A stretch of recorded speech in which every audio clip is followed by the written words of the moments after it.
ಆ, ಅಚ್ಯುತ್ ನಾಯಕ್ ಅವರೇ, ಆ, ಬಹಳ ಸಂತೋಷ ಆಯ್ತು.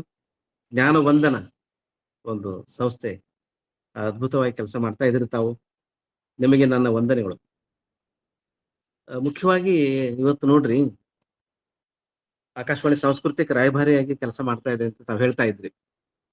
ಖಂಡಿತವಾಗಿ ಕೂಡ ಆಕಾಶವಾಣಿ ಒಳಗ ಮಾಹಿತಿ, ಮನರಂಜನೆ, ಶಿಕ್ಷಣ ಇದನ್ನು ಬಹಳ ಅರ್ಥಗರ್ಭಿತವಾಗಿ ನಾವು 90 ವರ್ಷಗಳಿಂದ ಮಾಡ್ಕೊಂಡು ಬಂದೀವಿ. ಆ, ನಮ್ಮ ಧಾರವಾಡ ಆಕಾಶವಾಣಿ ಅಂತೂ 75 ವರ್ಷಗಳ ಒಂದು ಭವ್ಯವಾದ ಇತಿಹಾಸ ಹೊಂದಿದೆ. ಆ, ನಮ್ಮ ಆ,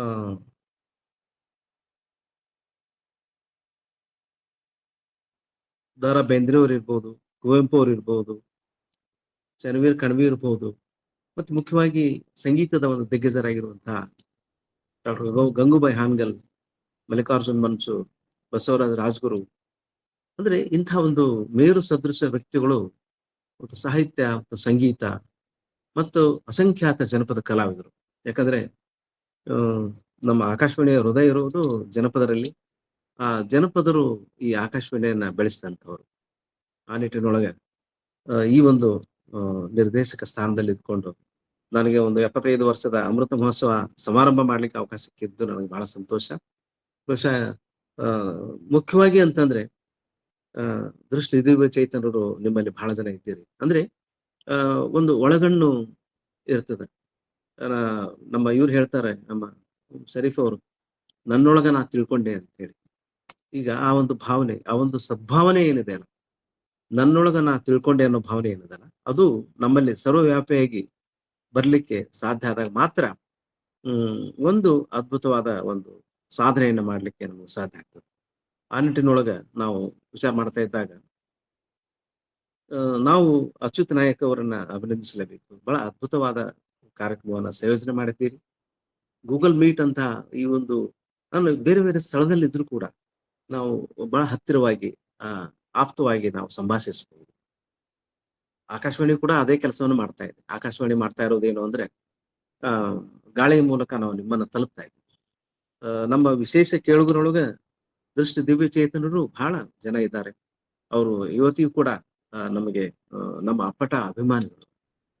ಅಂದ್ರೆ ಒಂದು ವಿಷಯ ಅಂದ್ರೆ ಈ ಒಂದು ಗೂಗಲ್ ಮೀಟ್ಗಿಂತ ಮೊದಲನೇ ಯಾವಾಗ್ಲಿದ್ದನು ಆ, ಆ, ಒಂದು ಅಪೇಯಮಾನವಾಗಿ ಗಾಳಿಯ ಮೂಲಕ ಎಲ್ಲರನ್ನೂ ತಲುಪ್ತಾ ಇದ್ದಂತಹ ಒಂದು ಆಕಾಶವಾಣಿ ಆ, ಈಗೇನ್ ಗೂಗಲ್ ಮೀಟ್ ಮಾಡ್ತಾ ಇದೆ ಅದನ್ನ ಮೊದಲಿಂದನೇ ಮಾಡ್ತಾ ಬಂದಿದೆ. ಅಂದ್ರೆ ಮುಖ್ಯವಾಗಿ ಈ ಮಾಹಿತಿ ಮನರಂಜನೆಯನ್ನು ನೀಡೋದೇನಿದೆ ಅಲ್ಲ, ಅದನ್ನ ಎಲ್ಲರೂ ಮಾಡ್ತಾರೆ. ಈಗ ಸಾಕಷ್ಟು ಸಾಮಾಜಿಕ ಜಾಲತಾಣಗಳು ಬಂದಿದೆ.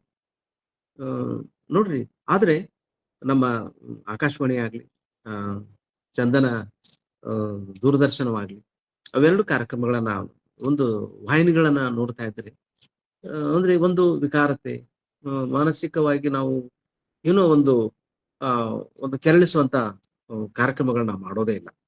ಅಂದ್ರೆ ಮಾನಸಿಕವಾಗಿ ಆಪ್ತವಾಗಿರುವಂತ, ಎಲ್ಲರಿಗೂ ಹಿಡಿಸುವಂತ ಕಾರ್ಯಕ್ರಮ ಅವು ಬೇಕಾಗ್ತದೆ. ಅವು ಇದ್ದಾಗ ಮಾತ್ರ ನಾವು ಸಚ್ಚಾರಿತ್ರವಂತರಾಗಿ ಜೀವನ ಮಾಡ್ಬೋದು. ಈಗ ನಾವು ಏನ್ ಹೇಳ್ತೀವಿ ಅಂದ್ರೆ, ವ್ಯಕ್ತಿತ್ವ ವಿಕಾಸನಕ್ಕಾಗಿ ನಮ್ಗೆ ಬೇಕಾಗಿರೋದು ಹೇಳ್ತೀವಿ, ಅರ್ನ್ ಅಂತ ಹೇಳ್ತೀವಿ ನಾವು. ಅದೇ ಇಂಗ್ಲಿಷ್ ಹೇಳ್ಬೇಕಂದ್ರೆ ಎಕ್ಸಸೈಸ್ ಮಾಡುವಂತಹದ್ದು. ಪ್ರತಿನಿತ್ಯ ನಾವು ಎಕ್ಸಸೈಸ್ ಮಾಡ್ಬೇಕು. ಯಾಕಂದ್ರೆ ನಮ್ಮ ದೇಹದೊಳಗ ಹರಿತಾ ಇರುವಂತ ರಕ್ತ ಅದು ಸರಿಯಾಗಿ ಪರಿಚಲನೆಗೊಳ್ಬೇಕು. ಅವಾಗ್ಲೇ ನಮ್ಮ ದೇಹ ಸದೃಢವಾಗಿರ್ತದೆ. ಮತ್ತೆ ಮುಖ್ಯವಾಗಿ ಹ್ಮ್ ಒಂದು ಅಟಿಟ್ಯೂಡ್ ಅನ್ನು ಇಟ್ಕೊಳ್ಬೇಕು, ಧನಾತ್ಮಕವಾದ ಆಲೋಚನೆಯನ್ನು ಇಟ್ಕೊಳ್ಬೇಕು. ಧನಾತ್ಮಕವಾದ ಆಲೋಚನೆ ಇಟ್ಕೊಂಡು ನಾವು ಆ, ಒಂದು ಏನಾದ್ರೂ ಸಾಧನೆ ಮಾಡ್ಬೋದು. ಆ ದೃಷ್ಟಿಯಿಂದ ಅದು ಬಹಳ ಇದಾಗ್ತದೆ. ನಾವು ವಿಚಾರ ಮಾಡ್ತಾ ಇದ್ದಾಗ ಹ್ಮ್ ಒಂದು ನಮ್ಮ ಒಂದು ಆ, ವಿಚಾರಗಳು ಏನ್ ಇರ್ತದ. ಯಾಕಂದ್ರೆ ನಾವು ಮನುಷ್ಯ ಜನ್ಮ ಯಾಕೆ ಶ್ರೇಷ್ಠ ಅಂತ ಹೇಳ್ತೀವಿ. ಯಾಕೆ ಶ್ರೇಷ್ಠ ಅಂದ್ರೆ ವಿಚಾರ ಶಕ್ತಿ ಇರೋದು ನಮಗೆ. ಈಗ ನೋಡಿ, ವಿಚಾರ ಶಕ್ತಿ ಇದೆ ಅನ್ನೋದು ಇಂಥ ದೊಡ್ಡ ವಿಷಯ ಅದು. ಆ, ಕಣ್ಣಿಲ್ಲ, ಕಾಲಿಲ್ಲ, ಏನೋ ಇದೇ ಇರ್ಬೋದು, ಆದ್ರೆ ವಿಚಾರ ಶಕ್ತಿ ಒಂದು, ಅದು ಯಾರು ಕಸ್ಕೊಳಕ್ ಆಗೋದಿಲ್ಲ. ಅಂದ್ರೆ ಆ ಮನುಷ್ಯನಿಗಿರುವಂತ ಹೆಗ್ಗಳಿಕೆ ಅದು. ಅದನ್ನ ನಾವು ಸಮ ಪ್ರಮಾಣದಲ್ಲಿ ಸರಿಯಾಗಿ ಉಪಯೋಗ ಮಾಡ್ಕೊಳ್ಳೋದನ್ನ ಕಲಿಬೇಕು ನಾವು. ಅಂದ್ರೆ ಈ ವಿಚಾರಗಳನ್ನ ನಾವು ಸರಿಯಾಗಿ ಆ, ಅವುಗಳನ್ನ ಒಂದು ಒಂದು ಕನಸಿನ ಮೂಲಕವಾಗಿ ಒಂದು ಅರ್ಥಗರ್ಭಿತವಾಗಿ ನಾವೇನಾದ್ರು ಮಾಡ್ಕೊಬೇಕು ಅಂದ್ರೆ ಒಂದು ಕನಸು ಕಾಣಬೇಕು ಅಂತ.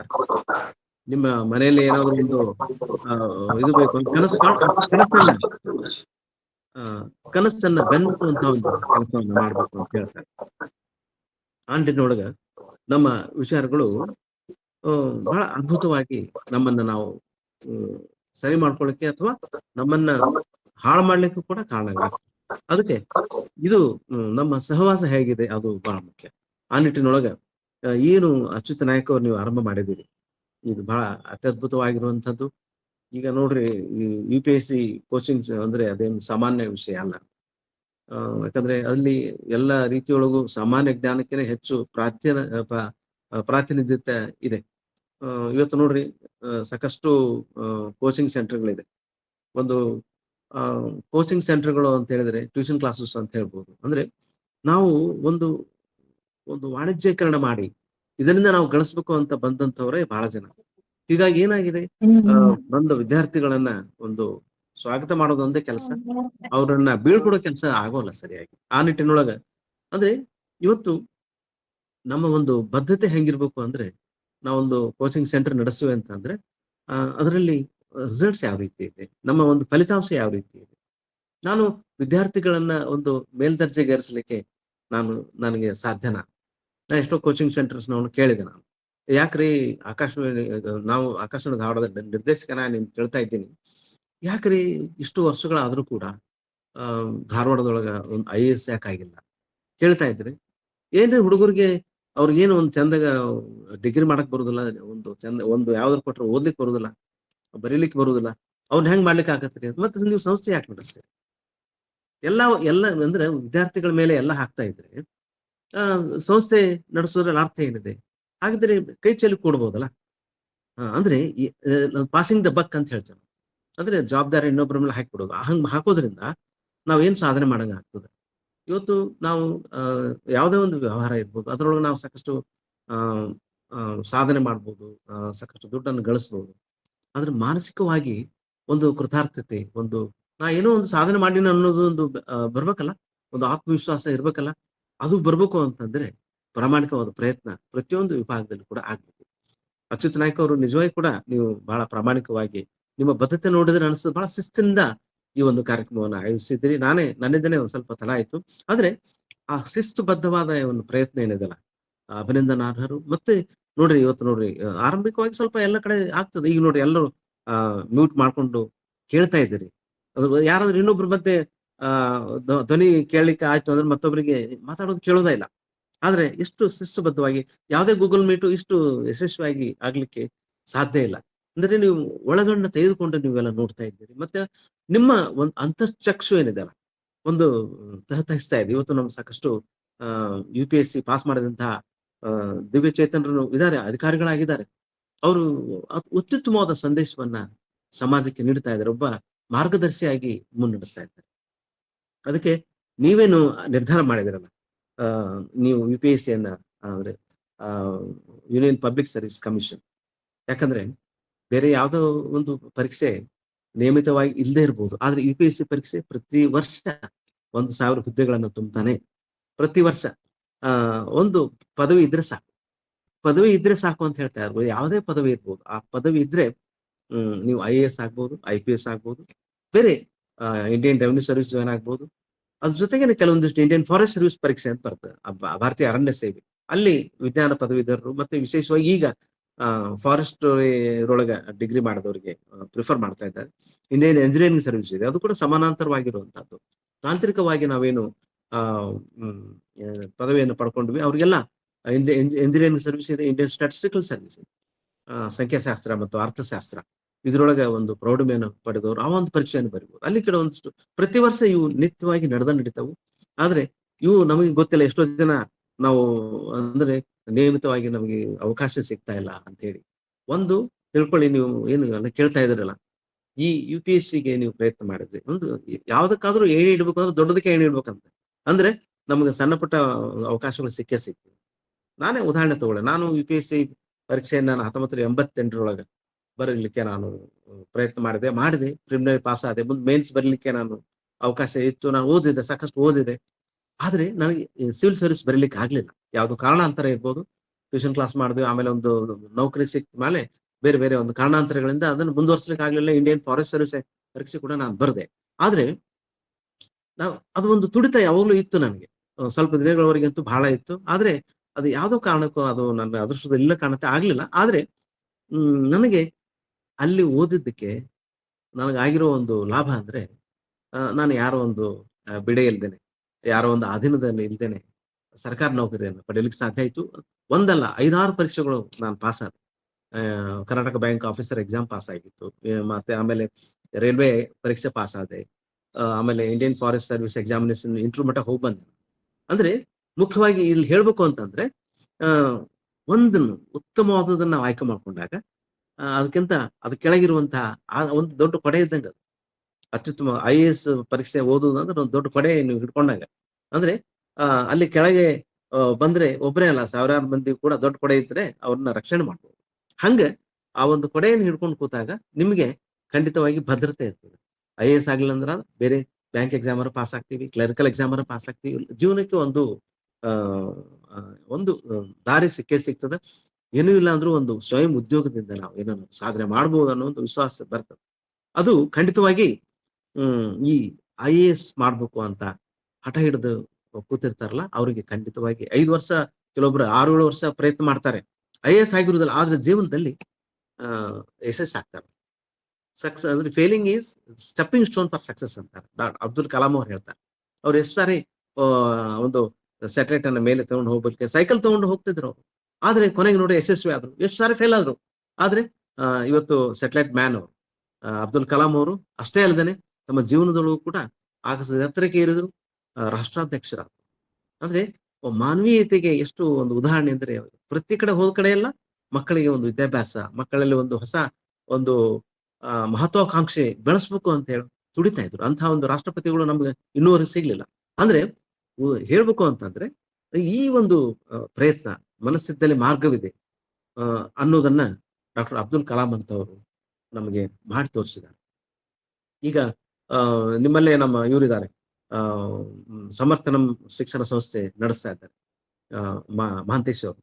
ಆ, ಅವ್ರು ಎಷ್ಟು ಅದ್ಭುತವಾಗಿ ಇವ್ ನೋಡ್ರಿ ಈಗ ಸಾವಿರಾರು ಜನರಿಗೆ ಉದ್ಯೋಗವನ್ನು ಕೊಟ್ಟಿದ್ದಾರೆ. ಅವ್ರು ನಮ್ಮ ಆತ್ಮೀಯ ಸ್ನೇಹಿತರು ಅವರು. ಅವರು ಬೆಂಗಳೂರಿನಲ್ಲಿ ಅದ್ಭುತವಾದ ಒಂದು ಹ್ಮ್, ಅಂದ್ರೆ ಒಂದು ಕಟ್ಟಡವನ್ನು ಕಟ್ಟಿದ್ದಾರೆ. ಅಲ್ಲಿ ಸಾವಿರಾರು ಜನ ಆ, ಪ್ರಾಮಾಣಿಕತೆಯಿಂದ ದುಡಿತಾ ಇದ್ದಾರೆ. ಮತ್ತು ಹೊರಗಡೆ ನಾಡಿನಾದ್ಯಂತ ಸಂಸ್ಥೆಗಳನ್ನು ತೆಗಿಲಿಕ್ಕೆ ಪ್ರಯತ್ನ ಮಾಡ್ತಾರೆ. ಹುಬ್ಬಳ್ಳಿಯಲ್ಲೂ ಕೂಡ ಒಂದು ಸಮರ್ಥನ ಸಂಸ್ಥೆಯನ್ನು ತೆಗೆದಿದ್ದಾರೆ. ಅಂದ್ರೆ ಇದರ ಅರ್ಥ ಹೇಳೋದು ಅಂತಂದ್ರೆ ಮನಸ್ಸು ಮಾಡಿದ್ರೆ ನಾವು ಏನನ್ನಾದ್ರೂ ಮಾಡ್ಬೋದು ಅಂತ ಅವರು ಮಹಾಂತೇಶ್ ಅವ್ರು ಮಾಡಿ ತೋರಿಸಿದ್ದಾರೆ. ಹ್ಮ್ ಯಾಕಂದ್ರೆ ಈ ಒಂದು ತುಡಿತ ಏನಿದೆ ಅಲ್ಲ, ಆ ಒಂದಿಬ್ರು ಮೂವರ ಸ್ನೇಹಿತರ ಜೊತೆಗೆ ಏನೋ ಒಂದು ಮಾಡ್ಬೇಕು ಅಂತ ಹೇಳಿ ಅನ್ಕೊಂಡದ್ದು ಇವತ್ತು ಬೃಹದಾಕಾರವಾಗಿ ಹೆಮ್ಮರವಾಗಿ ಬೆಳೆದಿದೆ. ಹಾಗೇನೆ ಈಗೇನು ಐಎಎಸ್ ಪರೀಕ್ಷೆಯನ್ನು ಬರೀಬೇಕು, ಸಿವಿಲ್ ಸರ್ವಿಸ್ ಸಾಮಾನ್ಯ ಒಂದು ಸೇವೆ, ಒಂದು ಕೇಂದ್ರ ಸರ್ಕಾರದ ಸೇವೆಯೊಳಗೆ ನಾವು ಸೇರಿ ಒಂದು ಮೇನ್ ಸ್ಟ್ರೀಮ್ ನೊಳಗೆ, ಯಾಕಂದ್ರೆ ಒಬ್ಬ ಸಿವಿಲ್ ಸರ್ವೆಂಟ್‌ಗೆ ಎಂಥ ಒಂದು ಅಧಿಕಾರ ಇರ್ತದೆ ಅಂದ್ರೆ ಒಂದು ದೇಶವನ್ನು ಮುನ್ನಡೆಸುವಂತಹ ರಾಜಕೀಯ ನಾಯಕರಿಗೆ ಬೆಂಗಾವಲಾಗಿರ್ತಾರೆ. ಎಷ್ಟೋ ಸಾರಿ ಅವರೇ ನಿರ್ಧಾರಗಳನ್ನು ತೆಗೆದುಕೊಳ್ತಾರೆ. ರಾಜಕೀಯ ನಾಯಕರು ಸುಮ್ಮನೆ ಸಹಿ ಮಾಡುವಂತ ಪ್ರಕ್ರಿಯೆ ಇರ್ತದೆ. ಯಾಕಂದ್ರೆ ಇವರು ಬುದ್ಧಿವಂತರು ಇವರು ಇರ್ತಾರೆ. ಇವರು ದೂರದೃಷ್ಟಿ ಇರ್ತದೆ. ಇವತ್ತು ಭಾರತ ಪ್ರಕಾಶಿಸುತ್ತಿದೆ, ಬೆಳಗುತ್ತಿದೆ ಅಂತ ಹೇಳಿ ನಮ್ಮ ಪ್ರಧಾನಿಗಳು ಹೇಳ್ತಾ ಇದ್ದಾರೆ. ಅದ್ರ ಹಿಂದೆ ಇರುವಂತ ಶಕ್ತಿ ಈ ಒಂದು ಅಧಿಕಾರಿಗಳೇ. ಈ ಅವರೇ ಪ್ರಧಾನಿಗಳು ಹೇಳ್ತಾರೆ, ನಾನು ಒಬ್ಬ ಪ್ರಧಾನ ಸೇವಕ ಅಂತಾನೆ ಹೇಳ್ತಾರೆ. ಅಂದ್ರೆ ಸೇವೆ ಮಾಡುವಂತ ಅವಕಾಶ ಇದು ಬಹಳ ಮಹತ್ತರವಾದ ಅವಕಾಶ. ಜಿಲ್ಲಾಧಿಕಾರಿಯಿಂದನೇ ಅವರು ಆರಂಭ ಮಾಡ್ತಾರೆ ಐಎಎಸ್. ಅಲ್ಲಿಂದ ಮುಂದೆ ಸೆಕ್ರೆಟರಿ ಆಗ್ತಾರೆ, ಜಾಯಿಂಟ್ ಸೆಕ್ರೆಟರಿ ಆಗ್ತಾರೆ. ಮುಂದೆ ಹಾಗೆ ಒಂದು ರಾಜ್ಯ ಮಟ್ಟದ ಸೆಕ್ರೆಟರಿ ಆಗಿ ಅವರು ತಮ್ಮ ಜೀವನದಲ್ಲಿ ಯಶಸ್ಸನ್ನು ಕಾಣ್ತಾರೆ. ಅಂದ್ರೆ ಈ ನಾವು ಇವುಗಳನ್ನ ಅರ್ಥ ಮಾಡ್ಕೊಳ್ಬೇಕು. ಏನು ಐಎಎಸ್ ಬರೇ ಒಂದು ಆಕಾಂಕ್ಷೆ, ಒಂದು ಮಹತ್ವಾಕಾಂಕ್ಷೆ ಇದೆ ಅನ್ನೋದು ದೊಡ್ಡದಲ್ಲ ಅದು. ಅದರಿಂದ ಏನದು ಕೆಲಸ ಏನಿದೆ ಐಎಎಸ್ ಆಗಿರ್ಬೋದು, ಐಪಿಎಸ್ ಆಗಿರ್ಬೋದು. ಐಪಿಎಸ್ ಅಧಿಕಾರಿ ಎನ್ ಶಶಿಕುಮಾರ್ ಅವರಿದ್ದಾರೆ. ಇವತ್ತು ಹುಬ್ಬಳ್ಳಿ ಧಾರವಾಡದ ಸಾಕಷ್ಟು ಸಾವಿರಾರು ಲಕ್ಷಾಂತರ ವಿದ್ಯಾರ್ಥಿಗಳಿಗೆ ಪ್ರೇರಕ ಶಕ್ತಿ ಆಗಿದೆ. ಅವ್ರು ಬಂದು ಮಾತಾಡ್ತಾ ಇದ್ದಾರೆ ಅಂದ್ರೆ ಎಷ್ಟು ಖುಷಿಯಿಂದ ಆ ಜನ ಕೇಳ್ತಾರೆ. ಮತ್ತು ಅವರು ಅಷ್ಟೇ ಬದ್ಧತೆಯಿಂದ ಅವರು ವಿದ್ಯಾರ್ಥಿಗಳಿಗೆ ಮನಮುಟ್ಟಿ ಹಾರೈಸ್ತಾರೆ. ಅಂದ್ರೆ ಯಾಕ ಸಾಧ್ಯ ಆಗಿದೆ ಅಂದ್ರೆ ಅವರು ಆ ಉನ್ನತ ಉತ್ತುಂಗ ಶಿಖರವನ್ನ ಏರಿದಂಥವ್ರು. ಚಿತ್ರದುರ್ಗದ ಎನ್ ಶಶಿಕುಮಾರ್ ಅವರು ಇವತ್ತು ಅಂದ್ರೆ ಹುಬ್ಬಳ್ಳಿ ಧಾರವಾಡ ಆಗಿರ್ಬೋದು, ಉತ್ತರ ಕರ್ನಾಟಕದ ಒಂದು ಕಣ್ಮಣಿ ನಾಯಕರು, ಒಬ್ಬ ಮಾರ್ಗದರ್ಶಿ, UPSC ಯಶಸ್ವಿ ವ್ಯಕ್ತಿ ಅಂತಾನೆ ತಮ್ಮನ್ನ ಗುರುತಿಸ್ಕೊಂಡಿದ್ದಾರೆ. ಸಾಕಷ್ಟು ಜನ ಅವ್ರನ್ನ ಗುರುತಿಸ್ತಾರೆ. ಅದರಲ್ಲಿ ಬದ್ಧತೆ, ಪ್ರಾಮಾಣಿಕತೆ ನಾವು ನೋಡ್ತೀವಲ್ಲ, ಅದು ನಮ್ಗೆ ಸಂತೋಷ. ಈಗ ನೋಡ್ರಿ, IAS ಪರೀಕ್ಷೆ ಪಾಸ್ ಆಗ್ಬೇಕು ಅಂದ್ರೆ ನಾವು ಹೇಳ್ತೀವಿ TFAR ಅಂತ ಬರ್ತದಲ್ಲ, ನಾವು ವಿಚಾರ ಮಾಡ್ಬೇಕು. ಆಮೇಲೆ ಅದೇ ನಮ್ ಫೀಲಿಂಗ್ ಆಗ್ತದೆ, ಅದ್ರ ಮೂಲಕ ಆಕ್ಷನ್, ಅದ್ರ ಮೇಲೆ ರಿಸಲ್ಟ್. ನಾವು ಏನ್ ವಿಚಾರ ಮಾಡ್ತೀವಿ ಅದ್ರ ಮೇಲೆ ನಿಮ್ಮ ಫೀಲಿಂಗ್. ನೀವು IAS ಆಗ್ಬೇಕು ಅಂತ ವಿಚಾರ ಮಾಡ್ತಾ ಇದ್ರೆ ಆ ಫೀಲಿಂಗ್ ಬರ್ಬೇಕು. ಅದು ಇಲ್ಲ, ನಾನೊಬ್ಬ ಅಧಿಕಾರಿ ಆಗಿದ್ದೀನಿ ಅನ್ನೋ ಒಂದು ಕಲ್ಪನೆ. ಅಧಿಕಾರಿ ಆದ್ರೆ ನಾನು ಏನೇನು ಮಾಡಬಲ್ಲೆ, ಒಬ್ಬ ಅಧಿಕಾರಿಗೆ ಏನೇನು ಒಂದು ಜವಾಬ್ದಾರಿಗಳು ಇರ್ತಾವೆ, ಅಧಿಕಾರಿಗೆ ಏನೇನೋ ಒಂದು ಹಕ್ಕುಗಳು ಇರ್ತಾವೆ, ಏನೇನು ಅಧಿಕಾರವನ್ನು ಚಲಾಯಿಸಬಲ್ಲ, ಮತ್ತೆ ಯಾವ ರೀತಿ ಜನರಿಗೆ ತನ್ನನ್ನು ತಾನು ತಲುಪಿಸಿಕೊಳ್ಳಬಲ್ಲ, ಮತ್ತೆ ಅಲ್ಲಿ ಬರುವಂತ ಕೆಲವೊಂದು ಸವಾಲುಗಳಿಗೆ ಹೇಗೆ ಮೈಯೊಡ್ಡಿ ಅದರಿಂದ ಹೊರಗೆ ಬರಬಲ್ಲ.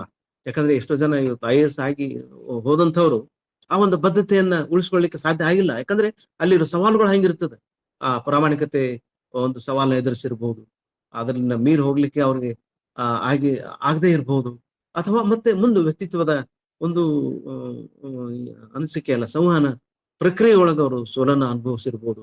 ಯಾಕಂದ್ರೆ ಆ ಒಂದು ಸನ್ನಿವೇಶಗಳು ಆ ರೀತಿ ಎದುರಾಗ್ತವೆ. ಅವೆಲ್ಲವನ್ನು ನಾವು ಎದುರಿಸ್ಬೇಕು ಅಂತಂದ್ರೆ IAS ಅಧಿಕಾರಿಯಾಗಿ ನಾವು ಏನು ಬದ್ಧತೆಯಿಂದ ಕೆಲಸ ಮಾಡುವಂತ ಒಂದು ಛಾತಿ ಬೆಳೆಸ್ಕೊಳ್ಬೇಕಲ್ಲ. ನೀವು ಆಗ್ಬೇಕು ಅಂತ ಪರೀಕ್ಷೆ ಬರೆಯೋಕ್ಕಿಂತ ಮೊದಲೇ ಆ ಒಂದು ಬದ್ಧತೆಯನ್ನ, ಆ ಒಂದು ಚಾಣಾಕ್ಷತೆಯನ್ನು ನೀವು ಅಳವಡಿಸ್ಕೊಂಡಿದ್ದೆ ಆದ್ರೆ ಪರೀಕ್ಷೆ ಸಲೀಸಾಗಿ ಪಾಸ್ ಆಗ್ಬೋದು. ಯಾಕಂದ್ರೆ ಇವತ್ತು ಸಾಕಷ್ಟು ಪರೀಕ್ಷೆಗಳು ನಮ್ಮಲ್ಲಿ ಆಗ್ತಾ ಇದೆ. ನಾವೆಲ್ಲ ಓದ್ಬೇಕಿದ್ರೆ ಕಡಿಮೆ ಇದ್ರು ಜನ, ಬರೀ 1,00,000 ಜನ ಇದ್ರೆ ಬಹಳ ಆಯ್ತು. ಅದ್ರೊಳಗೆ 10,000 ಜನ ಮೇನ್ಸ್ ಬರಿತಾ ಇದ್ರು. ಅದ್ರೊಳಗೆ 2,000 - 3,000 ಜನ ಮೇನ್ ಶಾರ್ಟ್ ಲಿಸ್ಟ್ ಮಾಡ್ತಾ ಇದ್ರು ಇಂಟರ್ವ್ಯೂಗೆ. ಅದ್ರೊಳಗೆ 900 1,000 ಜನ ಸೆಲೆಕ್ಟ್ ಆಗ್ತಾ ಇದ್ರು. ಆದ್ರೆ ಈಗೂ ಹಂಗೆ ಮಾಡಿದ್ದಾರೆ. ನಿಮ್ಗೆ ಪ್ರಿಲಿಮಿನರಿ ಪಾಸ್ ಆಗ್ಲಿಕ್ಕೆ 10,000 ಒಳಗೆ ಬರ್ಬೇಕು. ಅವಾಗ 1,00,000 ಇದ್ರೆ ಈಗ 1 ಕೋಟಿವರೆಗೆ, 50 ಲಕ್ಷವರೆಗೆ ಜನ ಪರೀಕ್ಷೆ ಬರಿತಿರ್ತಾರೆ. ಅವಾಗ 1,00,000ದೊಳಗೆ ಒಂದು 50-60,000 ಜನ ಬರೀ ನಾವೆಲ್ಲ, ಅಂದ್ರೆ ಎಷ್ಟೋ ಸುಮಾರು ಜನ ನಾವು ನೋಡ್ತೀವಿ ಧಾರವಾಡ ಅಂತ ಊರಿಗೆ ಸಿನಿಮಾ ನೋಡಕ್ ಬರುವಂತವ್ರು. ಈ ಧಾರವಾಡಕ್ಕೆ ಹೋಗೊಂದು ಸಿನಿಮಾ ಒಂದು ನೋಡ್ಲಿಕ್ಕೆ ಹೊಸ ಹೊಸ ಸಿನಿಮಾ ಬಂದಿದೆ, ಧಾರವಾಡಕ್ಕೆ ಹೋಗಿ ಪರೀಕ್ಷೆ ನೆಪದೊಳಗೆ ಬಂದು ಸಿನಿಮಾ ನೋಡುವಂತವ್ರು ಅಂಥವ್ರು 50% ಇರ್ತಾರೆ. ಹೀಗಾಗಿ ಈ ಸಂಖ್ಯೆಗಳಿಗೆ ನಾವು ತಲೆ ಕೆಡಿಸ್ಕೊಳ್ಬೇಕಾಗಿಲ್ಲ. ಆ 10,000 ಒಂದು ಆಯ್ಕೆ ಆಗ್ಬೇಕು ಅಂದ್ರೆ ಕನಿಷ್ಠ 1,00,000 ಜನ ಆದ್ರೂ ಕೂಡ ಬಹಳ ಗಂಭೀರವಾಗಿ ಓದ್ತಿರ್ತಾರೆ. ಆ 1,00,000 ವಿದ್ಯಾರ್ಥಿಗಳೊಳಗೆ ನಾವು ಇದ್ದೀವಿ ಅನ್ನೋದು ನಾವು ಪ್ರಶ್ನೆ ಮಾಡ್ಕೊಳ್ಳೋದು ಬಹಳ ಮುಖ್ಯ. 1,00,000ದೊಳಗೆ ನಾವು ಇದೀವಿ ಅಂತಂದ್ರೆ ಅವಾಗ ಏನಾಗ್ತದೆ, ನಾವು ಆ ಪರೀಕ್ಷೆ ಬರೀಲಿಕ್ಕೆ ಪ್ರಯತ್ನ ಮಾಡ್ಲಿಕ್ಕೆ ಅರ್ಹತೆ ನಮಗೆ ಸಿಗ್ತದೆ. ಮತ್ತೆ ಅಲ್ಲಿ ಬರುವಂತ ಕೆಲವೊಂದಿಷ್ಟು ನೋಡ್ರಿ, ಈ ಸಿವಿಲ್ ಸರ್ವಿಸ್ ಪರೀಕ್ಷೆಯನ್ನು ಬರಿಬೇಕು ಅಂತ ನೀವು ಅನ್ಕೊಂಡಿದ್ರೆ ನೀವು ಮೊದಲು ತಯಾರು ಮಾಡ್ಬೇಕಾಗಿರೋದು ಮೇನ್ಸ್ ಎಕ್ಸಾಮಿನೇಷನ್ಗೆ, ಪ್ರಿಲಿಮಿನರಿ ಎಕ್ಸಾಮಿನೇಷನ್ಗೆ ತಯಾರಿ ಆಮೇಲೆ ಮಾಡ್ಬೇಕು. ಯಾಕಂದ್ರೆ ನೀವು ರೈಟಿಂಗ್ ಸ್ಕಿಲ್ಸ್ ಏನಿದೆಲ್ಲ ಅದು ಬಹಳ ಅದ್ಭುತ. ಅದು ಬರದೇನೆ ನಾವೇನು ಮಾಡ್ಲಿಕ್ಕೆ ಆಗೋದಿಲ್ಲ. ನನಗೆ ವೈಯಕ್ತಿಕ ಅನುಭವದೆ, ಎಷ್ಟೋ ಓದಿದ್ದು ವಾಪಸ್ ಅದು ಎಕ್ಸಾಮ್ ಹಾಲ್ಗೆ ಹೋದಾಗ ಬರ್ಲಿಕ್ಕೆ ಆಗಲ್ಲ.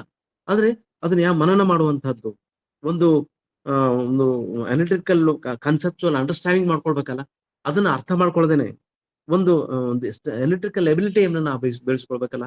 ಕ್ವಾಂಟಿಟೇಟಿವ್ ಆಪ್ಟಿಟ್ಯೂಡ್ ಅಂತ ಹೇಳ್ತೀವಿ, ಗಣಿತ ಬರ್ತದೆ. ನಾವು ಕಲೆ ಓದ್ತಿರ್ಬೋದು, ಆದ್ರೆ ಗಣಿತವನ್ನ ಅಲ್ಲಿ ಬರೀಲಿಕ್ಕಾಗ್ತದೆ. ಗಣಿತದ ಕೆಲವೊಂದು ನಿಯಮಗಳನ್ನ ಅರ್ಥ ಮಾಡ್ಕೊಂಡು ಅಲ್ಲಿ ಕ್ವಾಂಟಿಟೇಟಿವ್ ಆಪ್ಟಿಟ್ಯೂಡ್ ಟೆಸ್ಟ್ ಅನ್ನ ಪಾಸ್ ಆಗ್ಬೇಕು. ಅವಾಗ ಮತ್ತೆ ಇನ್ನೊಂದು ಬಹಳ ಅತ್ಯುತ್ತಮವಾಗಿ ಫಾಸ್ಟ್ ರೀಡಿಂಗ್ ಮಾಡ್ಬೇಕು. ಫಾಸ್ಟ್ ರೀಡಿಂಗ್ ಮಾಡುವಂತದ್ದು ಕಲ್ಕೋಬೇಕಾಗ್ತದೆ. ಮತ್ತೆ ಆರ್ಟಿಕ್ಯುಲೇಟ್ ಆನ್ಸರ್ ರೈಟಿಂಗ್ ಅನ್ನು ನಾವು ಕಲಿಬೇಕು. ಯಾಕಂದ್ರೆ ನಮಗೆ ಆನ್ಸರ್ ಗೊತ್ತಿದೆ, ಆದ್ರೆ ಬರೆಯೋ ವಿಧಾನ ಗೊತ್ತಿದೆಯಾ? ನೋಡ್ರಿ, ಎಷ್ಟೋ ಈ ಇದ್ರೊಳಗೆ ಮೇನ್ಸ್ ಎಕ್ಸಾಮಿನೇಷನ್ ಒಳಗೆ ಸಾಮಾನ್ಯ ಪರೀಕ್ಷೆ ಬರಿಬೇಕು ಅಂದ್ರೆ 200 ಶಬ್ದಗಳ ಒಳಗೆ, 100 ಶಬ್ದಗಳ ಒಳಗೆ ನೀವು ಉತ್ತರಗಳನ್ನು ಬರಿಬೇಕಾಗ್ತದೆ. ಆದ್ರೆ ನಿಮ್ ಕಡೆ ಗೊತ್ತಿರೋದು ಸಾವಿರಾರು ಶಬ್ದಗಳು, 2,000 ಶಬ್ದಗಳವರೆಗೆ ನಿಮ್ಗೆ ಮಾಹಿತಿ ಇದೆ. ಅದ್ರಲ್ಲಿ ಏನ್ ಬರಿಬೇಕು, ಆ ಒಂದು ಅನಾಲಿಟಿಕಲ್ ಕೆಪಾಸಿಟಿ ಏನ್ ಬರಿಬೇಕು ಅನ್ನೋದು ನಾವು ಅರ್ಥ ಮಾಡ್ಕೊಳ್ಬೇಕು. ಆಮೇಲೆ ಅದನ್ನೇ ಅಲ್ಲೇ ಡಿಸಿಷನ್ ಅನ್ನೋದು. ನೀವು ಏನ್ ಬರಿಬೇಕು ಅಂತ ನೀವು ಡಿಸಿಷನ್ ಮಾಡ್ತಿರಲ್ಲ, ಅದೇ ನಿಮ್ಮ ಯಶಸ್ಸನ್ನ ತೋರಿಸ್ತದೆ. ಅದೇ ನಾಳೆ ಮುಂದೆ IAS ಆದ್ರೂ ಕೂಡ ಸಾಕಷ್ಟು ಒಂದು ಆಪ್ಷನ್ಸ್ ಇರ್ತಾವೆ, ಸಾಕಷ್ಟು ಆಯ್ಕೆಗಳಿದ್ರು ಯಾವ್ದನ್ನ ಆಯ್ಕೆ ಮಾಡ್ಕೊಳ್ಬೇಕಾದಾಗ ನೀವು ಪರೀಕ್ಷೆ ಬರೆದಿರ್ತಿರಲ್ಲ, ಅದರಲ್ಲಿ ನೀವು ಪರ್ಫೆಕ್ಟ್ ಆಗಿ ನೀವು ಅದನ್ನ ಆಯ್ಕೆ ಮಾಡ್ಕೊಳಕ್ ಶಕ್ಯರಾಗಿದ್ರೆ ಅಲ್ಲಿ ಕೂಡ ಯಶಸ್ವಿ ಆಗ್ತದೆ. ಇದು UPSC ತಂತ್ರ. ಅದಕ್ಕಾಗಿ ನಾವು ಕನ್ಸಿಸ್ಟೆಂಟ್ ರಿವಿಷನ್ ಕೂಡ ಮಾಡಬೇಕು. ಮತ್ತೆ ಮುಖ್ಯವಾಗಿ ಅಲ್ಲಿ ಬೇಕಾಗಿರೋದು ಅಂದ್ರೆ ಡೀಪ್ ಕನ್ಸೆಪ್ಚುವಲ್ ಅಂಡರ್ಸ್ಟ್ಯಾಂಡಿಂಗ್. ಯಾವುದೇ ಒಂದು ಘಟನೆ ಆಗಿರ್ಬೋದು, ಯಾವುದೋ ಒಂದು ಆ ಇತಿಹಾಸದ ಒಂದು ಪ್ರಜ್ಞೆ ಆಗಿರ್ಬೋದು, ಮತ್ತೆ ಯಾವುದೇ ಒಂದು ಸಾಮಾಜಿಕ ಒಂದು ವಿಷಯ ಆಗಿರ್ಬೋದು, ರಾಜಕೀಯ ವಿಷಯ ಆಗಿರ್ಬೋದು, ಅದನ್ನ ನಾವೆಷ್ಟು ಅರ್ಥ ಮಾಡ್ಕೊಂಡಿದ್ದೀವಿ. ಈಗ ಆ ಒಂದು ಅದರಲ್ಲೊಗ ಯಶಸ್ವಿ ಆದಂತ ವ್ಯಕ್ತಿಗಳು ಹೇಗೆ ಅದರಲ್ಲಿ ಮುಂದೆ ಬಂದಿದ್ದಾರೆ. ಎಲ್ಲರೂ ಯಾಕೆ ರಾಜಕೀಯವಾಗಿ ಯಶಸ್ವಿ ಆಗೋದಿಲ್ಲ? ಯಾಕೆ ನರೇಂದ್ರ ಮೋದಿ ನಮ್ಗೆ ಬಹಳ ಅತ್ಯದ್ಭುತ ಯಶಸ್ವಿ ನಾಯಕನಾಗಿ ಕಾಣ್ತಾರೆ? ಏನು ಅವರಲ್ಲಿರುವಂತ ವಿಶೇಷ ಗುಣ? ಅದನ್ನ ನಾವು ಡೀಪ್ ಆಗಿ ನಾವು ಅರ್ಥ ಮಾಡ್ಕೊಳ್ಬೇಕು. ಅದನ್ನ ನಾವು ಅರ್ಥ ಮಾಡ್ಕೊಳ್ಳಿಕ್ಕೆ ಸಾಧ್ಯ ಆದ್ರೆ ಮಾತ್ರ ನಮಗೆ ಡೀಪ್ ಕನ್ಸೆಪ್ಚುವಲ್ ಅಂಡರ್ಸ್ಟ್ಯಾಂಡಿಂಗ್ ಆಗುತ್ತೆ. ಮತ್ತೆ ಇನ್ನೊಂದು ಸಾಕಷ್ಟು ಪ್ರೋಸ್ ಅಂಡ್ ಕೋನ್ಸ್ ಬರ್ತದೆ. ನಾವು ಅನಾಲಿಟಿಕಲ್ ಥಿಂಕಿಂಗ್ ಮಾಡ್ಬೇಕಾಗುತ್ತೆ. ಅನಾಲಿಟಿಕಲ್ ಆಗಿ ನಾವು ವಿಚಾರ ಮಾಡ್ಬೇಕು. ಅಂದ್ರೆ ಒಂದು ತುಲನಾತ್ಮಕವಾಗಿ ನಾವು ನೋಡ್ಬೇಕು ಪ್ರತಿಯೊಂದು ವಿಷಯವನ್ನು ಕೂಡ. ಇವತ್ತು ಇತಿಹಾಸ, ಭಾರತದ ಇತಿಹಾಸ ಬಹಳ ವರ್ಣರಂಜಿತವಾಗಿದೆ. ಎಷ್ಟು ಅದ್ಭುತವಾಗಿದೆ. ಮೊಘಲರ ಒಂದು ಸಾಮ್ರಾಜ್ಯ ಇರ್ಬೋದು, ಆಮೇಲೆ ಮುಂದೆ ಬ್ರಿಟಿಷರ ಆಳ್ವಿಕೆ ಇರ್ಬೋದು, ಅದಕ್ಕಿಂತ ಮೊದಲು ಚೋಳ ಡೈನೆಸ್ಟಿ ಇರ್ಬೋದು, ಚಾಲುಕ್ಯ ನಮ್ಮ ಬಾದಾಮಿಯ ಚಾಲುಕ್ಯರು ಇರ್ಬೋದು, ಆಮೇಲೆ ಈ ಇಂಡಿಯನ್ ಫ್ರೀಡಮ್ ಮೂವ್ಮೆಂಟ್ ಅಂದ್ರೆ ಸ್ವಾತಂತ್ರ್ಯ ಹೋರಾಟದ ಒಂದು ಇದು ಅಂದ್ರೆ ಉದಾರವಾದಿಗಳು ಇದ್ದಾರೆ. ಆಮೇಲೆ ಬಹಳ ಮತ್ತೆ ಸಾಕಷ್ಟು ಏನಂತಾರೆ ಅದಕ್ಕೆ, ಉದಾರವಾದಿಗಳ ಜೊತೆಗೆ ಮಾಡರೇಟ್ಸ್ ಅಂಡ್ ಎಕ್ಸ್ಟ್ರೀಮಿಸ್ಟ್ ಅಂತಾರೆ. ಅಂದ್ರೆ ಒಂದಿಷ್ಟು ನನಗೆ ಬೇಕು ಹೇಗೆ ಆ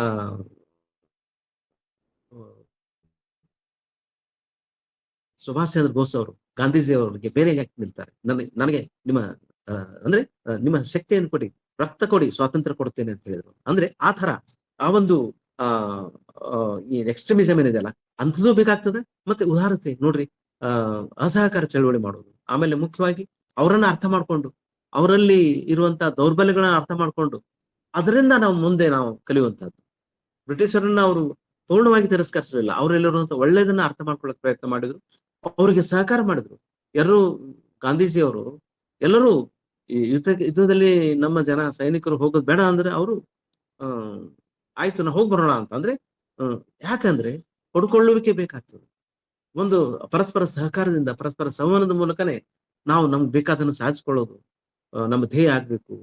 ನಮ್ಗೆ ಬೇಕಾದನ್ನ ನಾವು ಹಠ ಮಾಡಿ ಪಡ್ಕೊಳ್ಳೋಣ. ಆದ್ರೆ ನಾವು ಯುದ್ಧ ಮಾಡಿ ಪಡ್ಕೊಳ್ಳೋದು ನಮ್ಮ ಕಡೆಯಿಂದ ಆಗೋದಿಲ್ಲ. ಮಾಡಿದ್ರೆ ನಾವು ಸಾಕಷ್ಟು ತೊಂದರೆ ಅನುಭವಿಸ್ಬೇಕಾಗ್ತದೆ. ಎಂತಹ ಒಂದು ವಿರಾಟ್ ವೀರ ನಾಯಕನಾಗಿದ್ರು ಕೂಡ ಸುಭಾಷ್ ಚಂದ್ರ ಬೋಸ್ ಯಶಸ್ವಿ ಆಗ್ಲಿಲ್ಲ. ಗಾಂಧೀಜಿ ಯಶಸ್ವಿ ಆದ್ರು. ಕಾರಣ ಅಂದ್ರೆ ಆ ಒಂದು ತನ್ಮಯತೆ, ಆ ಒಂದು ಹಠವಾದಿತನ, ಆ ಒಂದು ಸಂಯಮ, ಇದನ್ನ ರೂಢಿ ಮಾಡ್ಕೊಳ್ಳೋದೇನಿದೆಲ್ಲ ಈ ಅದನ್ನ ರೂಢಿ ಮಾಡ್ಕೊಂಡವ್ರೆ ಕೂಡ. ಯಾಕಂದ್ರೆ ಇವತ್ತು ನೀವು ಸಿವಿಲ್ ಸರ್ವಿಸ್ ಪರೀಕ್ಷೆ ಬರೀಬೇಕು ಅಂದ್ರೆ ನಾವು ಎಷ್ಟೇ ಸ್ಕಿಲ್ಗಳನ್ನ ನಾವು ಡೆವಲಪ್ ಮಾಡ್ಕೊಂಡ್ರು ಕೂಡ, ಸ್ಕಿಲ್ಸ್ ಅಂತ ನಾವು ಫಾಸ್ಟ್ ರೀಡಿಂಗ್ ಇರ್ಬೋದು, ಅಥವಾ ಮತ್ತೆ ರೀಸೈಲೆನ್ಸ್ ಕೆಪಾಸಿಟಿನ ನಾವು ಮಾಡ್ಬೇಕಾಗುತ್ತೆ. ಮತ್ತೆ ಅಡಾಪ್ಟಬಿಲಿಟಿಯನ್ನ ನಾವು ಅಂದ್ರೆ ನಮ್ಮನ್ನ ನಾವು ಅದಕ್ಕೆ ಒಂದು ಹೊಂದ್ಕೊಳ್ಬೇಕು. ಯಾಕಂದ್ರೆ ನಮ್ಮ ದೇಹ, ನಮ್ಮ ಮನಸ್ಸು ಎರಡು ಒಂದು ಸಮ ಪ್ರಮಾಣದೊಳಗ 100% ಅದಕ್ಕೆ ಅಡ್ಜಸ್ಟ್ ಆಗ್ಬೇಕು. ಅದು ನಾವು ಮತ್ತೆ ಹೈ ಲೆವೆಲ್ ಇಂಟರ್ ಡಿಸಿಪ್ಲಿನರಿ ನಾವು ಡೆವಲಪ್ ಮಾಡ್ಕೊಳ್ಬೇಕು. ಅಂದ್ರೆ ಆಂತರಿಕವಾಗಿ ಒಂದು ಶಿಸ್ತನ್ನು ನಾವು ಅಳಿಸ್ಕೊಳ್ಬೇಕಾಗ್ತದೆ. ಅದು ಹೈ ಲೆವೆಲ್ ಅಲ್ಲಿ ನಾವು ವಿಚಾರ ಮಾಡುವಂತ ಶಕ್ತಿಯನ್ನು ಬೆಳೆಸ್ಕೊಳ್ಬೇಕಾಗ್ತದೆ. ಗಾಂಧೀಜಿ ಹೇಗೆ ಅಂದ್ರೆ ಸಿಂಪಲ್ ಲಿವಿಂಗ್ ಹೈ ಥಿಂಕಿಂಗ್ ಅಂತ ಹೇಳ್ತಾರಲ್ಲ. ನೋಡಿ, ಗಾಂಧೀಜಿ ಕನಸು ನೋಡಿ ಹೆಂಗಿತ್ತು. ರಾಮರಾಜ್ಯದ ಕನಸಿತ್ತು ಅವ್ರು. ರಾಮರಾಜ್ಯ ಆಗ್ಬೇಕು ಅಂದ್ರೆ ಗ್ರಾಮ ರಾಜ್ಯ ಯಶಸ್ವಿ ಆಗ್ಬೇಕು. ಗ್ರಾಮಗಳು ಒಂದು ಕಾಟೇಜ್ ಇಂಡಸ್ಟ್ರೀಸ್ ಬೆಳಿಬೇಕು. ಅಂದ್ರೆ ಗುಡಿ ಕೈಗಾರಿಕೆಗಳು ಉದ್ಧಾರ ಆಗ್ಬೇಕು. ಅಂದ್ರೆ ಅವರು ಸ್ವಾವಲಂಬಿಗಳಾಗ್ಬೇಕು. ನಮ್ಮ ರೈತರು ಇರ್ಬೋದು, ನಮ್ಮ ಬೇರೆ ಬೇರೆ ಕೆಲಸ ಮಾಡುವಂತಹ ಕುಶಲ ಕರ್ಮಿಗಳು ಇರ್ಬೋದು, ಅವ್ರು ಸ್ವಾವಲಂಬಿಗಳಾಗಿ ಅದು ಮುಂದುವರಿಬೇಕು ಅಂದ್ರು. ಆದ್ರೆ ದುರದೃಷ್ಟವಶಾತ್ ನಮಗೆ ಗ್ರಾಮೀಣ ಪ್ರದೇಶದೊಳಗ ಆ ಒಂದು ಚಟುವಟಿಕೆಗಳು ಗಣನೀಯವಾಗಿ ಕಡಿಮೆ ಆಗಿರೋದು ಕಾಣ್ತಾ ಇದೆ. ನಾವು ಎಷ್ಟೇ ಅಭಿವೃದ್ಧಿ ಪಥದಲ್ಲಿ ಮುಂದುವರಿತಾ ಇದ್ರು ಕೂಡ ಆ ಒಂದು ಸ್ವಾವಲಂಬನೆ ಅನ್ನೋದು ನಮಗೆ ಮರೀಚಿಕೆ ಆಗ್ತಾ ಇದೆ.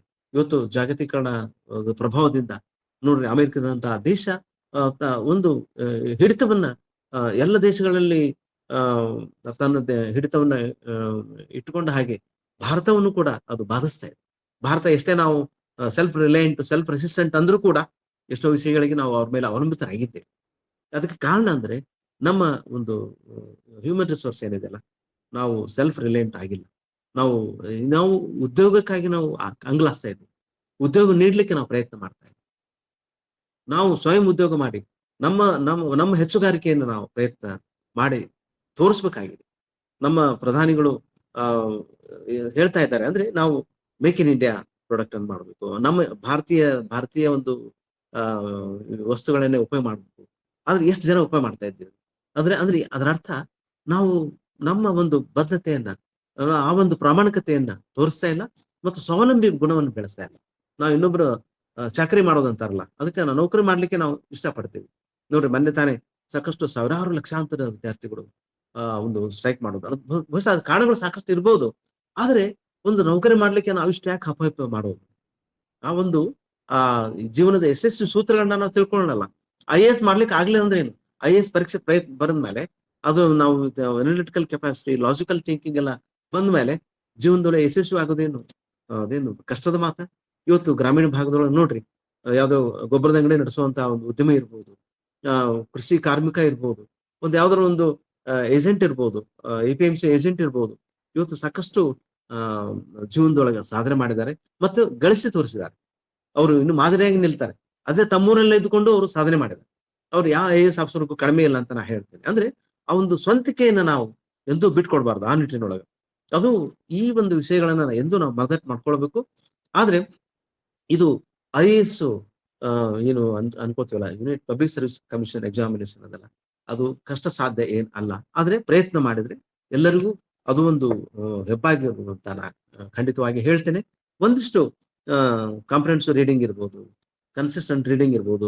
ಉದಾಹರಣೆಗೆ ನ್ಯೂಸ್ ಪೇಪರ್ನಲ್ಲಿ ನಾವ್ ಏನ್ ಮಾಡ್ತೀವಿ, ಸುಮ್ಮನೆ ಮೇಲೆ ಮೇಲೆ ಹೆಡ್ಲೈನ್ ಓದ್ಬಿಡ್ತೀವಿ, ಆಮೇಲೆ ಬಿಟ್ಬಿಡ್ತೀವಿ. ಆದ್ರೆ ಅಲ್ಲಿ ಮುಖ್ಯವಾಗಿ ಒಳಗಡೆ ಇರೋದು ಏನದು, ಆ ಒಂದು ಸುದ್ದಿಯೊಳಗೆ ಏನಿದೆ, ಆ ಒಂದು ರಿಪೋರ್ಟರ್ ಏನ್ ಬರೆದಿದ್ದಾರೆ, ಏನ್ ಅನಾಲಿಸಿಸ್ ಮಾಡ್ಲಿಕ್ಕೆ ಪ್ರಯತ್ನ ಮಾಡಿದ್ದಾರೆ. ಮುಖ್ಯವಾಗಿ ಎಡಿಟೋರಿಯಲ್ಸ್ ಅಂತ ಇರುತ್ತೆ ಪ್ರತಿ ನ್ಯೂಸ್ ಪೇಪರ್ ಅಲ್ಲಿ. ಎಡಿಟೋರಿಯಲ್ಸ್ ಅಂತ ಇರುತ್ತೆ, ಅಂದ್ರೆ ಆ ಒಂದು ಸಂಪಾದಕರ ಮಾತು, ಸಂಪಾದಕರು ಏನು ಹೇಳಲಿಕ್ಕೆ ಇಷ್ಟಪಡ್ತಾ ಇದ್ದಾರೆ, ಹೇಗೆ ಒಂದು ವಿಷಯವನ್ನ ಅವರು ತಾಳೆ ಹಾಕಿ ನೋಡ್ತಾ ಇದ್ದಾರೆ, ಅದರ ಅಂದ್ರೆ ಪ್ರಭಾವ, ಅದನ್ನ ನಾವು ಅರ್ಥ ಮಾಡ್ಕೊಳ್ಳೋಕೆ ಪ್ರಯತ್ನ ಮಾಡಬೇಕು. ಮತ್ತೆ ಇನ್ನೊಂದು, ಯಾವಾಗ್ಲೂ ಕೂಡ ನಾವು ನಮ್ಮ ಸಮಯವನ್ನ ಹೊಂದಿಸ್ಕೊಳ್ಳೋದು. ಯಾಕಂದ್ರೆ ಸಮಯ ಯಾರಿಗಾಗಿ ಕಾಯುವುದಿಲ್ಲ, ಸಮಯ ಸರಿಯುತ್ತಿದೆ, ಅದನ್ನ ಎಂದು ಮರೆಯೋದು ಬೇಡ. ನಮ್ ಎಷ್ಟು ಸಿಲೆಬಸ್ ಇರುತ್ತೆ, ಸಾಕಷ್ಟು ಹೆವಿ ಸಿಲೆಬಸ್ ಇದೆ. ಎಸ್ಪೆಷಲಿ 60-70% ನೀವು ಜನರಲ್ ಸ್ಟಡೀಸೇ ನೀವು ಓದ್ಬೇಕಾಗಿರೋದ್ರಿಂದ ಒಂದು ಸಬ್ಜೆಕ್ಟ್ ಇರ್ತದೆ ಅಷ್ಟೇ. ಆದ್ರೆ ಅದ್ರೊಳಗ ಬಹಳ ಹೆವಿ ಸಿಲೆಬಸ್ ಇದೆ. ಪೊಲಿಟಿಕಲ್ ಓದ್ಬೇಕಾಗ್ತದೆ, ಕಾನ್ಸ್ಟಿಟ್ಯೂಷನ್ ಓದ್ಬೇಕಾಗ್ತದೆ, ಜಿಯೋಗ್ರಫಿ, ಆಮೇಲೆ ಸಮಾಜ ವಿಜ್ಞಾನ, ಸೋಷಿಯಲ್ ವರ್ಕ್, ಆಮೇಲೆ ಇನ್ನು ಕನ್ನಡ, ಆಮೇಲೆ ಮ್ಯಾಥಮೆಟಿಕ್ಸ್, ವಿಜ್ಞಾನ, ಎಷ್ಟು ವಿಷಯಗಳಿದೆ ಅವನ್ನೆಲ್ಲ ನಾವು, ಅಂದ್ರೆ ಎಲ್ಲವನ್ನು ಮ್ಯಾಸಿವ್ ಸಿಲೆಬಸ್ ಒಂದು ಗ್ಲಿಂಪ್ಸ್ ಅನ್ನ ನಾವು ಓದ್ಬೇಕಾಗತ್ತೆ. ನಾವು ಓದ್ಲೇಬೇಕು ಅವನ್ನ. ಓದಿದಾಗ ನಮಗೊಂದು, ಯಾಕಂದ್ರೆ ಸರ್ವಜ್ಞ ಎಲ್ಲರೊಳಗೊಂದಾಗಿ ಕಲಿತವನೇ ಸರ್ವಜ್ಞ. ಸರ್ವಜ್ಞ ತಾನೇ ಏನು ಒಮ್ಮಿಂದೊಮ್ಮಿಗೆ ಮೇಲಿಂದ ಭೂಮಿಗೆ ಬಂದ ಭಗವಂತ ಅಲ್ಲ, ಎಲ್ಲರೊಳಗೊಂದು ಕಲಿತು ತಾನು ಆದ ಸರ್ವಜ್ಞ ಅಂತ ಹೇಳ್ತಾರೆ. ಅಂದ್ರೆ ಹಾಗೆ ನಾವು ಎಲ್ಲವನ್ನೂ ನಾವು ನೋಡ್ಬೇಕು. ಅವಾಗ ನಮ್ಗೆ ಏನಾಗ್ತದೆ, ನಮಗೊಂದು ಬೆಳೀತದೆ, ಆ ಒಂದು ಸಿಲೆಬಸ್ ಅನ್ನ ನಾವು ಅರ್ಥ ಮಾಡ್ಕೊಳಕ್ ಆಗ್ತದೆ. ಮತ್ತೆ ಅದ್ರಲ್ಲಿ ಆನಂದಿಸ್ತೇವೆ ನಾವು ಓದೋದೇನಂದ್ರೆ, ನಾನು ಗಮನಿಸಿದ್ದು ಅಂದ್ರೆ ಯು ಪಿ ಎಸ್ ಸಿ ಪರೀಕ್ಷೆ ಓದೋದಂದ್ರೆ ಅದೊಂದು ಆನಂದದ ಕ್ಷಣ. ಆನಂದದ ಅಂದ್ರೆ ಆ ಆನಂದದ ಒಂದು ಆ ಅನುಭೂತಿ ಆಗ್ತದೆ. ನಾನು ಒಂದೊಂದ್ಸಾರಿ UPSC ಪರೀಕ್ಷೆ ಓದ್ಬೇಕಿದ್ರೆ ಮುಂಜಾನೆಯಿಂದ ಸಂಜೆವರೆಗೆ ಒಂದಕ್ಕೊಂದು ಕುರ್ಚಿಯಲ್ಲಿ ಕೂತ್ಕೊಂಡು ಓದ್ತಾ ಇದ್ದೆ. ಅಂದ್ರೆ 10-12 ತಾಸು ಓದುವಂತ ಕ್ಷಮತೆಯನ್ನ ಬೆಳೆಸ್ಕೊಂಡಿದ್ದೆ ನಾನು. ಅಂದ್ರೆ ಅದು ಬರ್ತದೆ, ತಾನೇ ಬರ್ತದೆ. ಆ ಒಂದು ಅದು ನೀವು ಬಂದಿದೆ ಅಂದ್ರೆ ನೀವು ಆ ಪರೀಕ್ಷೆಯನ್ನು ಎದುರಿಸಲಿಕ್ಕೆ ಸನ್ನದ್ಧರಾಗಿದ್ದೀರಿ ಅಂತ ಅರ್ಥ. ಕನ್ಸಿಸ್ಟೆಂಟ್ ರೀಡಿಂಗ್ ಇರೋದು, ಮಧ್ಯೆ ಊಟ ತಿಂಡಿ ಬಿಟ್ರೆ ಬೇರೆ ಓದೋದ್ ಬಿಟ್ಟು ಬೇರೆ ಏನೂ ಇಲ್ಲ ಅನ್ನೋ ಒಂದು ಭಾವನೆಯನ್ನು ಬೆಳೆಸ್ಕೊಂಡಾಗ ಮಾತ್ರ ಈ ತರ ಒಂದು ಪರೀಕ್ಷೆಗೆ ನಮ್ಮನ್ನ, ನೀವು IAS ಪರೀಕ್ಷೆ ಬರಿತಾ ಇರ್ಬೋದು, IAS ಪರೀಕ್ಷೆಗೆ ಸಿದ್ಧತೆ ಮಾಡ್ತಾ ಇರ್ಬೋದು, ಆದ್ರೆ ಒಳಗೊಳಗೆ ನಿಮ್ಮ ಒಂದು ಪರಿಪೂರ್ಣ ವ್ಯಕ್ತಿತ್ವವನ್ನು ನೀವು ಸಿದ್ಧ ಮಾಡ್ಕೊಳ್ತಾ ಇದ್ದೀರಿ. ಅಂದ್ರೆ ನೀವು ಯಶಸ್ವಿ, ಆ ಒಂದು ನಿರ್ಧಾರ ಮಾಡಿದಾಗಲೇ ನೀವು ಯಶಸ್ವಿ ಆಗಿದ್ದೀರಿ ಅಂತ ತಿಳ್ಕೊಳ್ಬೇಕು. ಅದನ್ನ ನೀವು ಎಂದೂ ಮರಿಬೇಡ್ರಿ. IAS ಪರೀಕ್ಷೆಯಲ್ಲಿ ಯಶಸ್ವಿ ಆಗದೆ ಇರುವಂತ ಎಷ್ಟೋ ಜನ ಇವತ್ತು ಸ್ವಂತ ಉದ್ಯಮಿಗಳಾಗಿದ್ದಾರೆ. ಸ್ವಂತ ರಾವ್ IAS ಸ್ಟಡಿ ಸರ್ಕಲ್ ನೋಡಿ, ಇವತ್ತೆಷ್ಟೋ ಸ್ಟಡಿ ಸರ್ಕಲ್ ಸೆಂಟರ್ ಇದಾರಲ್ಲ ಡೆಲ್ಲಿ ಒಳಗೆ, ಡೆಹ್ರಾಡೂನ್ ಒಳಗೆ, ಅವ್ರು IAS ಪರೀಕ್ಷೆಯಲ್ಲಿ ಪಾಸ್ ಆಗದೆ ಅವರು ಸ್ವಂತ ಸಂಸ್ಥೆಯನ್ನ ನಡೆಸಿ ಇವತ್ತು IAS ಆಫೀಸರ್ಗೆ ಅವರು ಮಾರ್ಗದರ್ಶನ ಮಾಡ್ತಾ ಇದ್ದಾರೆ. ಅಂತ ಅಂದ್ರೆ IAS ಆಗ್ಲಿಲ್ಲ ಅಂದ್ರೂ ಕೂಡ ಅದು ಯಶಸ್ವಿ ಆಗುವಂತ ಖ್ಯಾತಿ ಬೆಳೆಸ್ಕೊಳ್ಳಿಕ್ಕೆ ಈ ಒಂದು ಓದು ಅಧ್ಯಯನದಲ್ಲ ನಮ್ಗೆ ಸಹಕಾರಿ ಆಗ್ತದೆ.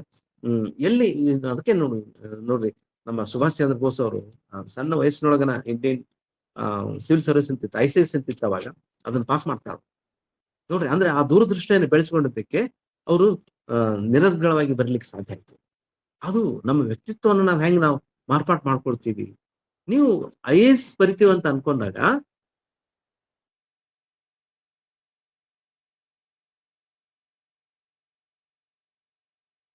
ನೀವು ಓದ್ತಾ ಇದ್ದೀರಿ ಅನ್ನೋದು ಬಹಳ ಮುಖ್ಯ. ಅದನ್ನ ನಾವು ಅರ್ಥ ಮಾಡ್ಕೊಳ್ಬೇಕು. ಮತ್ತೆ ಯಾವುದೋ ಒಂದು ತುಂಬಾ ದೂರದ ಒಂದು ಯಾಕಂದ್ರೆ IAS ಪರೀಕ್ಷೆ ಅಂದ್ರೆ ವರ್ಷಕ್ಕೆ ಒಂದ್ಸಾರಿ ಬರ್ತದೆ.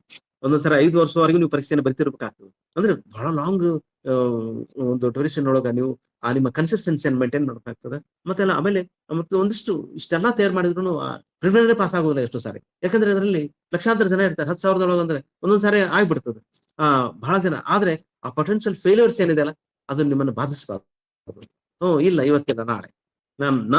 ನಾನ್ IAS ಆಫೀಸರ್ ಆಗೇ ಆಗ್ತೀನಿ ಅನ್ನೋ ಒಂದು ಬದ್ಧತೆಯನ್ನು ನೀವು ತೋರಿಸಿದಾಗ ಅವಾಗ ಖಂಡಿತವಾಗಿ ಕೂಡ ಬಹಳ ಪರಿಣಾಮಕಾರಿಯಾಗಿ ಒಂದು ಮಾಡ್ಬೋದು.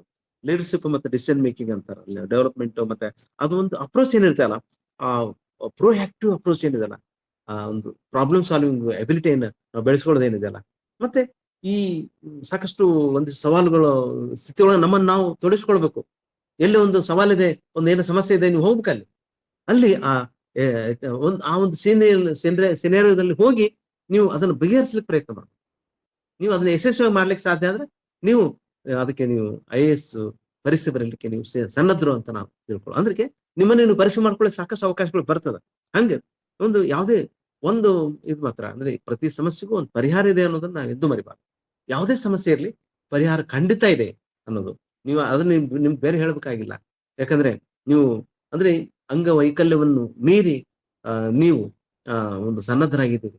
ಅದಕ್ಕೆ ನಿಮಗೆ ಅಭಿನಂದನೆ ಸಲ್ಲಿಸ್ತೇನೆ. ಮತ್ತೆ ಈ ಒಂದು ಅಡಾಪ್ಟಬಿಲಿಟಿ ಏನದಲ್ಲ, ಒಂದು ನಮ್ಮನ್ನ ನಾವು ಒಂದು ಸನ್ನದ್ಧತೆ ಸ್ಥಿತಿಯೊಳಗೆ ಇಟ್ಕೊಳ್ಳೋದು. UPSC ಪರೀಕ್ಷೆಯಲ್ಲಿ ಚಲೋ ಮಾಡ್ಬೇಕು. ಅದು ಒಂದು ಆಗ್ಲೇಬೇಕು ಅಂತೇನು ಒಂದು ಡಿಸಿಷನ್ ಮೇಕಿಂಗ್ ಏನಿದೆಯಲ್ಲ, ಅದು ನಿಮ್ಮಿಂದ ಖಂಡಿತ ಸಾಧ್ಯ ಇದೆ. ಯಾಕಂದ್ರೆ ನಿಮ್ಗೆ ಬೇರೆ ಒಂದು ವಿಚಾರಗಳು ಬಾಧಿಸೋದಕ್ಕೆ ಬಹಳ ಖಚಿತ ಅವಕಾಶ ಇದೆ. ಯಾಕಂದ್ರೆ ಪರಿಸರದೊಳಗ ಇವತ್ತು ಯು ಕ್ಯಾನ್ ಡೂ ಇಟ್ ಅಂತ ಹೇಳೋರಿಲ್ಲ. ಯು ಕಾಂಟ್ ಡೂ ಇಟ್ ಅಂತ ಹೇಳೋರು ಬಹಳ ಇದ್ದಾರೆ. ನಿನಗೇನ್ ಮಾಡಕ್ ಆಗ್ತದೆ ಅಂತ ಹೇಳಿ. ಅಪ್ಪ ಅಮ್ಮನೇ ಹೇಳ್ತಾರೆ, ನಿನ್ ಮಾಡಕ್ ಆಗುದಿಲ್ಲ ಅಂತ ಹೇಳಿ. ಹಂಗಿರೋದ್ರಿಂದ ನಿಮ್ಗೆ ಅದನ್ನ ಅದನ್ನ ನೋಡಿದ್ರೆ ನಿಮಗೆ ನೆಗೆಟಿವ್‌ನೇ ಅದು. ನಿಮ್ಗೆ ನೋಡೋ ಅವಕಾಶನೇ ಇಲ್ಲ. ಅದೊಂದು ನಿಮ್ಗೆ ಅದೊಂದು ಧನಾತ್ಮಕ ಅಂಶ ಅಂತಾನೆ ಹೇಳ್ಬೋದು. ಅಂದ್ರೆ ಯಾರು ನಮ್ಗೆ ದೃಷ್ಟಿ ವಿಕಲಚೇತನರಿದ್ದಾರೆ ಅವ್ರಿಗೆ ಅದೊಂದು ಬೂನ್. ಅಂದ್ರೆ ಯು ಕಾಂಟ್ ಡೂ ಇಟ್ ಅಂತ ಹೇಳೋರು ಯಾರು ಇಲ್ಲ. ಯಾರು ನಾನು ಕಾಣ್ತಾ ಇಲ್ಲ ಅಂದ್ರೆ ನನ್ ಕಾಣೋದಿಲ್ಲ ಐ ಕ್ಯಾನ್ ಡೂ ಇಟ್ ಅನ್ನೋದನ್ನ ನೀವು ಹೇಳ್ಬೋದು. ಮತ್ತೆ ಸಾಕಷ್ಟು ಪರೀಕ್ಷೆಯನ್ನ ನಿಮ್ಮಷ್ಟಕ್ಕೆ ನೀವೇ ಪರೀಕ್ಷೆಯನ್ನ ಒಳಗೊಳ್ಬೇಕು. ಮತ್ತೆ ಪ್ರಾಕ್ಟೀಸ್ ಮಾಡು. ಇವತ್ತು ನಾವು ಸಾಕಷ್ಟು ಫಾಸ್ಟ್ ಆಗಿ ಓದ್ತೀವಿ. ನಾವು ಮತ್ತೆ ಅದನ್ನ ಸಾಕಷ್ಟು ಸಮುದ್ರದಂತ ಸಿಲೆಬಸ್ ಇರೋದ್ರಿಂದ ನಾವು ಅದನ್ನ ಬರೆದು ತೆಗೆದೇನೆ ನಾವೇನ್ ಅನ್ಕೊಳ್ತೀವಿ ಬರೆದು ತೆಗೆದೇನೆ ಅದು ಮತ್ತೆ ನಿಮ್ಗೆ ರೀಕಲೆಕ್ಟ್ ಮಾಡ್ಲಿಕ್ಕೆ ಆಗೋದಿಲ್ಲ. ಮಾನಸಿಕವಾಗಿ ಏನದಲ್ಲ ರಿಜಿಸ್ಟರ್ ಆಗ್ಬೇಕು. ಮನಸ್ಸಿನಲ್ಲಿ ರಿಜಿಸ್ಟರ್ ಆದ್ರೆ ಮಾತ್ರ ಅದು ಹೊರಗೆ ಮತ್ತೆ ನಿಮಗೆ ಅಕ್ಷರಗಳು ರೂಪದಲ್ಲಿ ಬರ್ತದೆ. ರಿಜಿಸ್ಟರ್ ಆಗೋವರೆಗೂ ಕೂಡ ಇಲ್ಲಾಂದ್ರೆ ನಿಮ್ಗೆ ಬರೀ ಸಮಾಧಾನ ಆಗ್ತದೆ ಅಷ್ಟೇ. ಇಲ್ಲ ಇಷ್ಟು ಚೆನ್ನಾಗಿ ಓದಿದೆ ನಾನು. ನಾನು ಇಷ್ಟೆಲ್ಲ ವಿಷಯವನ್ನು ತಿಳ್ಕೊಂಡಿದ್ದೀನಿ. ಭಾರತದ ಸರ್ವ ಇತಿಹಾಸ ನನ್ಗೆ ಗೊತ್ತಾಯ್ತು. ಎಲ್ಲ ವಿಭಾಗಗಳಲ್ಲಿ ಕೂಡ ನಾನು ನೋಡಿದ್ದೀನಿ ಅನ್ನೋ ಒಂದು ಸಮಾಧಾನ ಇದೆ ಅಲ್ಲ, ಅದು ಸಾಕಾಗೋದಿಲ್ಲ. ಅದು ಕನ್ವಿಕ್ಷನ್ ಆಗ್ಬೇಕು ಅಂತಂದ್ರೆ ಪ್ರಾಕ್ಟೀಸ್ ಮಾಡ್ಬೇಕು. ಬರೆಯೋ ಪ್ರಾಕ್ಟೀಸ್ ಮಾಡ್ಬೇಕು. ಡೈಲಿ ಉತ್ತರಗಳನ್ನು ಬರಿಬೇಕು. ಸ್ಪೀಡ್ ಆಗಿ ಬರಿಬೇಕು. ಬಹಳ ಸಮಯ ಕಡಿಮೆ ಇರ್ತದೆ. 3 ತಾಸಿನೊಳಗೆ ನಾವು ಮಾಡ್ಬೇಕಾಗ್ತದೆ. ಎಷ್ಟೋ ವಿಷಯಗಳನ್ನ ನಾವು ಚರ್ಚೆ ಮಾಡಿ ಬರಿಬೇಕಾಗ್ತದೆ. ಸ್ಪೀಡ್ ರೈಟಿಂಗ್ ಕೂಡ ಮಾಡ್ಬೇಕು. ರಿಲೆವೆಂಟ್ ಆಗಿ ಸುದ್ದಿಗಳೇನಿದಾವಲ್ಲ ಕರೆಂಟ್ ಅಫೇರ್ಸ್ ಅವುಗಳನ್ನ ಯಾವಾಗಲೂ ಕೂಡ ಅದನ್ನ ಗಮನಿಸ್ತಾ ಇರ್ಬೇಕು. ಮತ್ತೆ ಸಾಕಷ್ಟು ಡಿಬೇಟ್ ಡಿಸ್ಕಷನ್ ಯಾಕಂದ್ರೆ ಸಂವಹನ ಬಹಳ ಸಹಕಾರಿ. ವಿನ್ ಸಿಚುವೇಶನ್ ಕ್ರಿಯೇಟ್ ಮಾಡ್ಬೇಕು ಅಂತ ಹೇಳ್ತೀವಿ ನಾವು. ಗೆಲುವು ಗೆಲುವು ಆ ಗೆಲುವನ್ನು ನೋಡ್ಲಿಕ್ಕೆ ಇಷ್ಟಪಡ್ತೀವಿ. ನಾವು ನೋಡ್ತೀವಿ ಒಂದು ಇದ್ರೊಳಗೆ ಹೇಳ್ತಾರೆ ಅಂದ್ರೆ ಅವ ಸೋತ್ರೆ ಮಾತ್ರ ನೀವು ಗೆಲ್ಲೋದು ಅಂತ. ಅದೆಲ್ಲ ಸುಳ್ಳು. ಅವನಿಗೆ ಗೆಲ್ಲಲಿಕ್ಕೆ ನೀವು ಹೆಲ್ಪ್ ಮಾಡಿದ್ರೆ ನೀವು ಗೆದ್ದಂಗೆನೆ. ಈಗ ನೋಡ್ರಿ IAS ಕೋಚಿಂಗ್ ಮಾಡ್ಲಿಕ್ಕೆ ಪ್ರಯತ್ನ ಮಾಡ್ತಿರ್ತಾರಲ್ಲ, ಈಗ ನಮ್ಮ ಅಚ್ಯುತ್ ನಾಯಕ್ ಅವ್ರು ಇದ್ದಾರೆ. ಅವರು ಏನು ಪ್ರಯತ್ನ ಮಾಡ್ತಾ ಇದಾರಲ್ಲ, ಅವ್ರು ನಿಮಗಿಂತ ಹೆಚ್ಚು ಸರ್ವಶಕ್ತಿಶಾಲಿ. ನಿಮ್ಮಲ್ಲಿ ಗೆಲುವನ್ನ ನೋಡ್ಲಿಕ್ಕೆ ಇಷ್ಟಪಡ್ತಾರಂದ್ರೆ ಅವರು ಅಷ್ಟು ತಯಾರಿ ಮಾಡಿರ್ತಾರೆ. ಮತ್ತೆ ನಿಮ್ಮ ಒಳಗಡೆ ಒಂದು ಆತ್ಮವಿಶ್ವಾಸ ತುಂಬ್ತಾರಂದ್ರೆ ಅವರು ಆತ್ಮವಿಶ್ವಾಸದ ಕಡಿಮೆ ಆಗಿರ್ತಾರೆ. ಹಂಗೆ ಅಂದ್ರೆ ಒಬ್ಬ ಶಿಕ್ಷಕ ಮತ್ತು ವಿದ್ಯಾರ್ಥಿಯ ಮಧ್ಯೆ ಏನು ಅನುಬಂಧ ಇರ್ತದಲ್ಲ, ಆ ಅನುಬಂಧ ನಾವು ಬೆಳೆಸ್ಕೊಳ್ಬೇಕು. ಯಾವಾಗ್ಲೂ ಕೂಡ ಪ್ರತಿಯೊಂದು ವಿನ್ ಸಿಚುವೇಶನ್ ಯಾರಿಗೆ ಏನಾದ್ರು ತೊಂದರೆ ಇದ್ರೆ ನೀವು ಸಹಾಯ ಮಾಡ್ಲಿಕ್ಕೆ ಪ್ರಯತ್ನ ಮಾಡಿ. ಡಿಸ್ಕಷನ್ ಇರ್ಬೋದು, ಆಮೇಲೆ ಡಿಬೇಟ್ ಮಾಡುವಂಥದ್ದು ಇರ್ಬೋದು, ಆರೋಗ್ಯದಾಯಕವಾದ ಚರ್ಚೆ ಮಾಡಿ. ಅಂದ್ರೆ ಅವ್ರು ಏನು ಹೇಳ್ತಾ ಹಂಗೆ ಹೇಳ್ಬೇಡ, ಜಗಳ ಮಾಡೋದಲ್ಲ. ನಾವು ಏನು ಜಗಳ ಮಾಡ್ತೀವಲ್ಲ ಅದರಿಂದ ನಾವು ಎಷ್ಟೋ ಸಂಗ್ರಹ ಮಾಡಿಟ್ಟ ವಿಷಯಗಳು ಅವು ಹಾರಿ ಹೋಗ್ಬಿಡ್ತಾವೆ. ಯಾಕಂದ್ರೆ ಒಂದಿಷ್ಟು ಸಮಾಧಾನಮುಖವಾಗಿ ನಾವು ಓದಿರ್ತೀವಿ.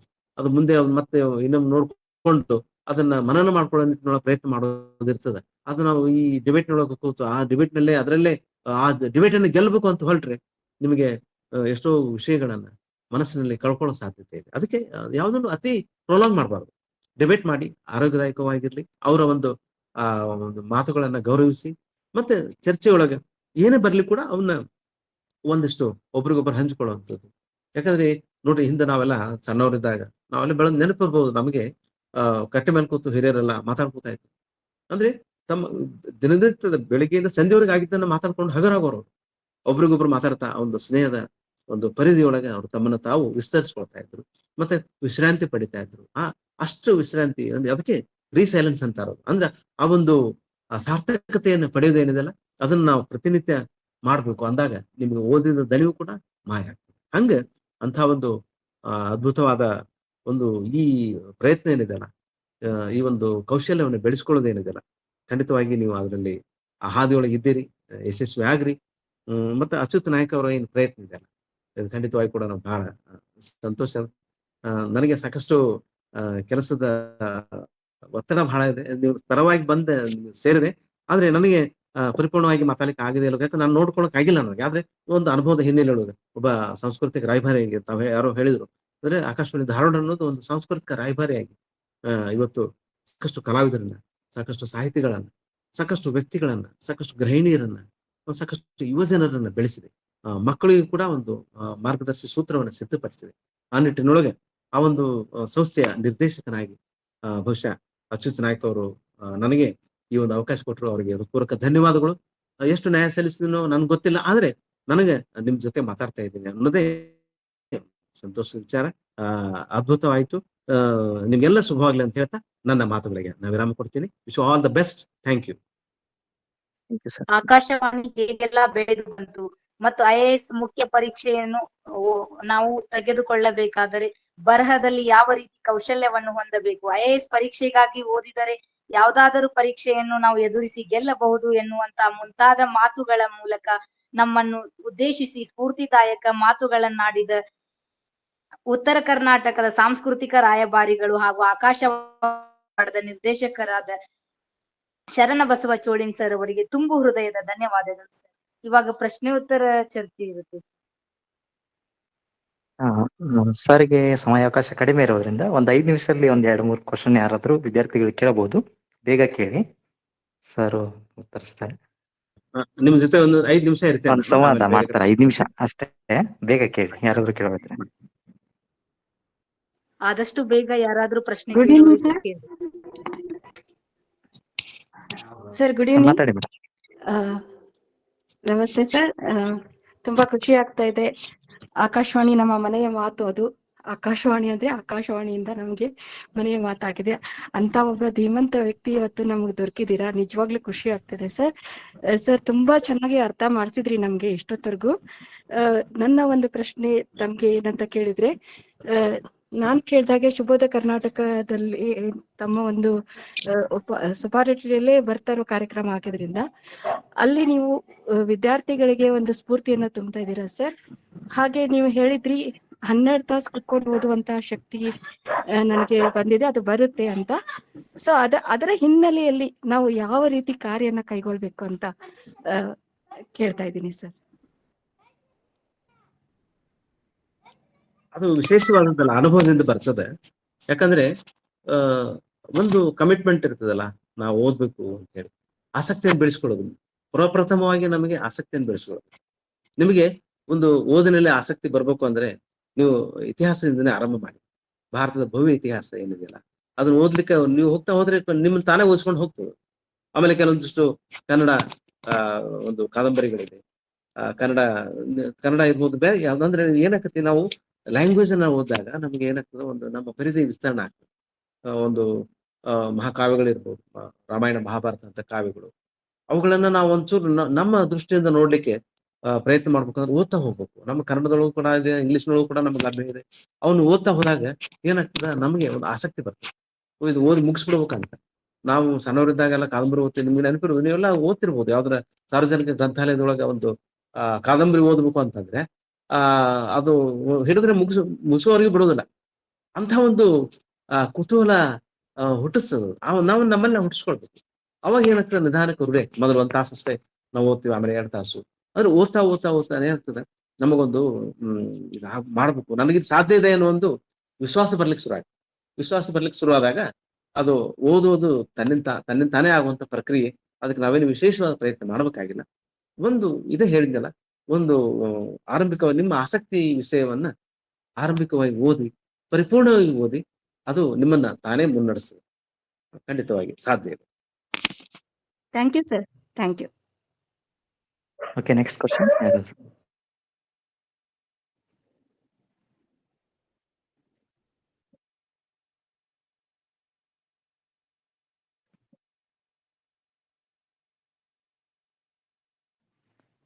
ಮುಂದಿನ ಪ್ರಶ್ನೆ ಯಾರಾದ್ರೂ ಕೇಳ್ತೀರಾ?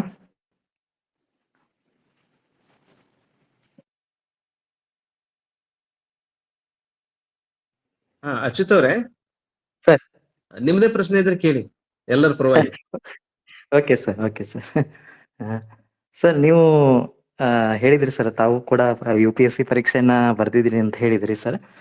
ಸೊ ಆ UPSC ಪರೀಕ್ಷೆಯನ್ನ ಬರೆದು ಅಷ್ಟೆಲ್ಲ ಒಂದು ಪರೀಕ್ಷೆಗಳನ್ನ ಬರೆದು ಈ ಆಕಾಶವಾಣಿ ಧಾರವಾಡ ಕೇಂದ್ರಕ್ಕೆ ಒಬ್ಬ ಸಾಮಾನ್ಯ ನೌಕರರಾಗಿ ತಾವು ಸೇರ್ಕೊಂಡ್ರಿ, ಅಥವಾ ಉದ್ಘೋಷಕರಾಗಿ, if I am not wrong.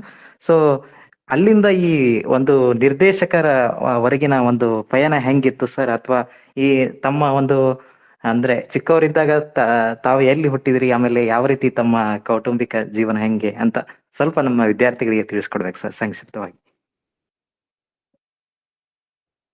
ಖಂಡಿತ.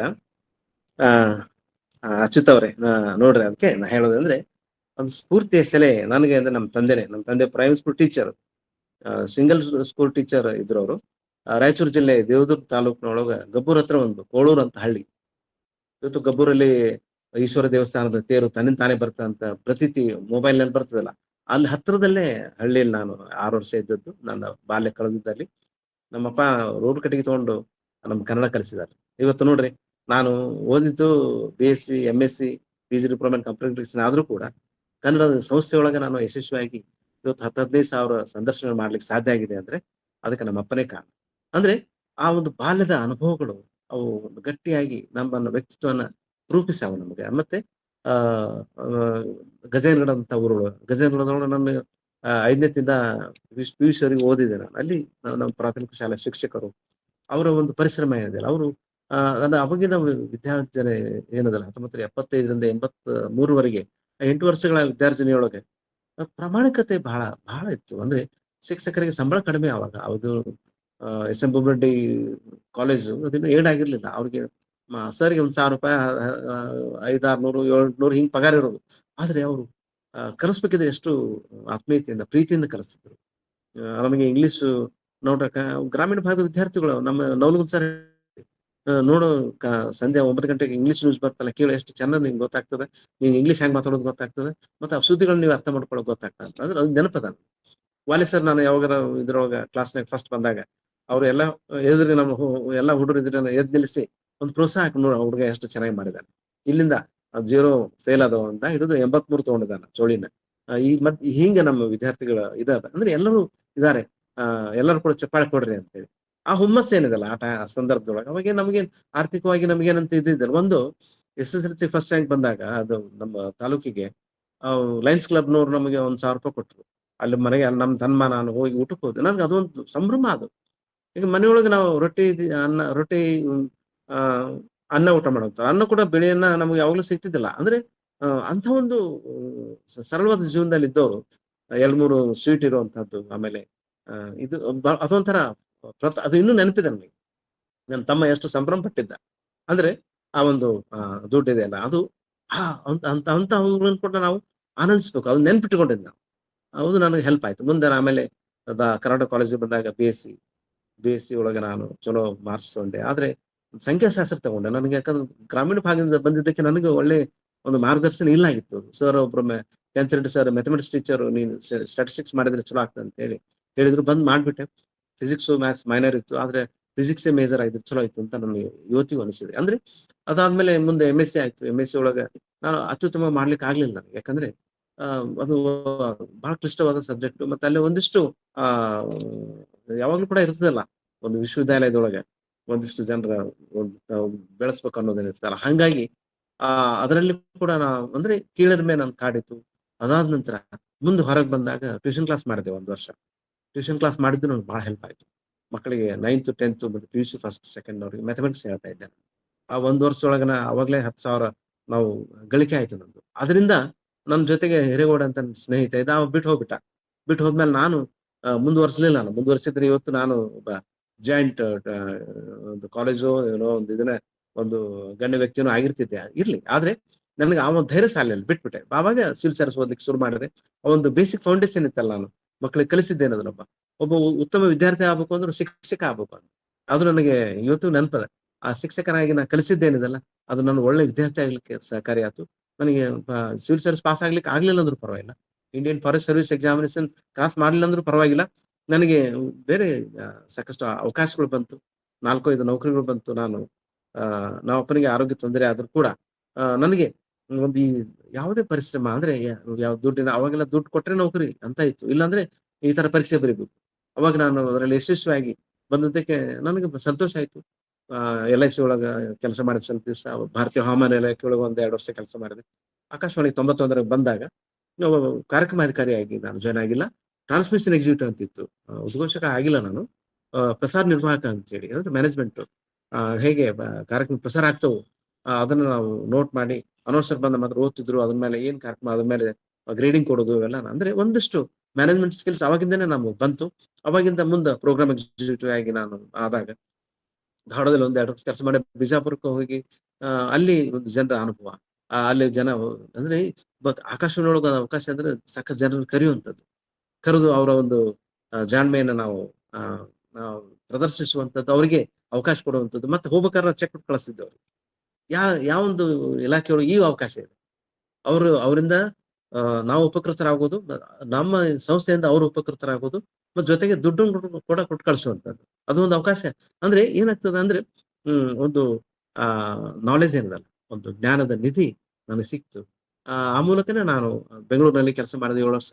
ಅಲ್ಲಿ ಕೋವಿಡ್ ಸಂದರ್ಭದೊಳಗೂ ಕೂಡ ನಾನು ಕೆಲಸ ಮಾಡಿದೆ. ಅವಾಗ corona lockdown do not let down ಅಂತ ಕಾರ್ಯಕ್ರಮ ಮಾಡಿದೆ, ಸೀರೀಸ್ ಮಾಡಿದೆ. ಆ ಕೊರೋನಾ ಸಂದರ್ಭದೊಳಗೂ ಕೂಡ ಎಲ್ಲರೂ ಹೆದರ್ತಿದ್ರು ಕೂಡ ನಾನು ಹೋಗಿ ಕಾರ್ಯಕ್ರಮ ಮಾಡ್ತಾ ಇದ್ದೆ. ಅಂದ್ರೆ ಆ ಒಂದು ವಿಶ್ವಾಸ ಅಂದ್ರೆ ಖಂಡಿತವಾಗಿ ಆರೋಗ್ಯವನ್ನು ಚಲೋ ಇಟ್ಕೊಳ್ಳಿಕ್ಕೆ ನಾನು ಪ್ರಯತ್ನ ಮಾಡಿದಾಗ ಎಕ್ಸರ್ಸೈಸ್ ಮಾಡೋದನ್ನ ಹೇಳಿದ್ದೆಲ್ಲ, ಅಂತೇಳಿ ಎಕ್ಸರ್ಸೈಸ್ ಮಾಡುವಂಥದ್ದು, ಉತ್ತಮ ಒಂದು ಆಹಾರ, ಮತ್ತೆ ಉತ್ತಮ ಒಂದು ರೆಸ್ಟ್, ಮತ್ತು ಅತ್ಯುತ್ತಮವಾದ ಒಂದು ವಿಚಾರಗಳನ್ನ ನಾವು ಡೆವಲಪ್ ಮಾಡ್ಕೊಳ್ಳುವಂಥದ್ದು, ಅದು ಮಾಡ್ತಾ ಬಂದಿದ್ದಕ್ಕೆ ವ್ಯಕ್ತಿತ್ವ ಬೆಳೀತು. ಆಮೇಲೆ ಒಂದು ಒಳಗೊಳ್ಳುವಿಕೆ ಬಹಳ ಮುಖ್ಯ. ಆ ಒಳಗೊಳ್ಳುವಿಕೆ ನಾನು ಇರೋದ್ರಿಂದ ಮತ್ತು ಕಣ್ಣಲ್ಲಿ ಕಣ್ಣಿಟ್ಟು ಮಾತಾಡುವಂತ ಒಂದು ಛಾತಿಯನ್ನ ಬೆಳೆಸ್ಕೊಳ್ಳೋದ್ರಿಂದ ಜನರ ಹೇಗೆ ಯಾವುದೇ ಒಂದು ಸಂದರ್ಶನ, ನನ್ನ ಸಂದರ್ಶನ ಬೇರೆ ಅಧಿಕಾರಿಗಳ ಸಂದರ್ಶನಕ್ಕಿಂತ ವಿಭಿನ್ನವಾಗಿರುತ್ತೆ. ಕೆಲವೊಬ್ರು ಹೇಳ್ತಾರೆ ನೀವು ಬಾಳ ಮಾತಾಡ್ತೀರಿ ಅಂತೇಳಿ, ಆದ್ರೆ ಅದು ಅವಶ್ಯಕತೆ ಇದೆ. ಒಂದು ಸಂವಹನ ಪರಿಪೂರ್ಣ ಆಗ್ಬೇಕು ಅಂತಂದ್ರೆ ಅವ್ರು ಏನ್ ಹೇಳಿದಾರೆ ಮತ್ತೊಮ್ಮೆ ಹೇಳ್ಬೇಕು, ಅಥವಾ ಅವರಿಗೆ ಒಂದು ಇನ್ಸ್ಪಿರೇಷನ್ ಆಗೋ ತರ ನಾವು ಪ್ರಶ್ನೆ ಕೇಳಿದಾಗ, ಬರೀ ಪ್ರಶ್ನೆ ಕೇಳಿದ್ರೆ ಏಡ್ಸ್ ಅಂದ್ರೆ ಏನಂತ ಪ್ರಶ್ನೆ ಕೇಳಿದ್ರೆ ಏನ್ ಹೇಳ್ಬೇಕು ಅವ್ರು ಪಾಪ. ಅದಕ್ಕೆ ಸುತ್ತಮುತ್ತ ಒಂದಿಷ್ಟು ನಾವು ನಮ್ಮ ಜ್ಞಾನದ ಒಂದು ಪರಿಧಿ ಒಳಗೆ ಒಂದಿಷ್ಟು ಮಾಹಿತಿ ಕೊಟ್ಟಾಗ ಅವ್ರಿಗೆ ವಿಸ್ತಾರವಾದ ಒಂದು ಗ್ರೌಂಡ್ ಕಾಣ್ತದೆ. ಅವಾಗ ಇನ್ನು ಅತ್ಯುತ್ತಮವಾಗಿ ಮಾತಾಡ್ತಾರೆ. ಅದಕ್ಕೆ ಬಹುಶಃ ನೀವು ಗಮನಿಸಿರ್ಬೋದು, ನನ್ನ ಸಂದರ್ಶನಗಳು ಒಂದು ಬೇರೆ ತೆರನಾಗಿವೆ, ಮತ್ತು ಅವು ಸಾಕಷ್ಟು ಜನರ ಮನಸ್ಸನ್ನ ಗ್ರಹಿಕೆಗೆ ಅವು ನಿಲುಕಿವೆ. ಸಹಜವಾಗಿ ಉದ್ಯೋಗದೊಳಗೆ ಆ ಒಂದು ಈರ್ಷೆ, ಅಸೂಯೆ ಅನ್ನೋದು ಇದ್ದೇ ಇರ್ತದೆ. ಕೆಲವೊಬ್ರು ಮಾತಾಡ್ತಾರೆ, ಕೈ ನಿನಗೆ ವಿಚಾರ ಮಾಡಕ್ ಬರುದಿಲ್ಲ ಅಂತಾರೆ, ಇನ್ನೇನೋ ಅಂತಾರ. ಆದ್ರೆ ಅದನ್ನ ಯಾವ್ದಕ್ಕೂ, ಯಾಕಂದ್ರೆ ನಿಂದಕರು ಇರ್ಬೇಕು ಅಂತ ಹೇಳಿದಾರೆ ಬಸವಣ್ಣ. ಅಂದ್ರೆ ಆ ಸವಾಲುಗಳು ಇದ್ದಾಗ್ಲೇನೆ, ಅಂದ್ರೆ ಆ ಒಂದು ಈ ತರ ಸವಾಲುಗಳು ಬಂದಾಗ್ಲೇ ನಾವು ಹೆಂಗೆ ನನ್ನಲ್ಲಿ ಬೆಳಕಿದೆ ಅನ್ನೋದು ನನ್ಗೆ ಗೊತ್ತಾಗ್ತದೆ, ಇನ್ನೊಬ್ರಿಗೆ ಕೂಡ ಗೊತ್ತಾಗ್ತದೆ. ಹಂಗೆ ಅದು ನನಗೆ ಯಶಸ್ವಿ ಆಗ್ಲಿಕ್ಕೆ ಆಯ್ತು. ಬಹುಶಃ ಇಂಥ ಕೆಲವೊಂದಿಷ್ಟು ಅನುಭವಗಳು ನಮ್ಗ ಜೀವನದೊಳಗೆ ನಮ್ಮನ್ನು ಪರಿಪಕ್ವ ಮಾಡ್ತಾವ.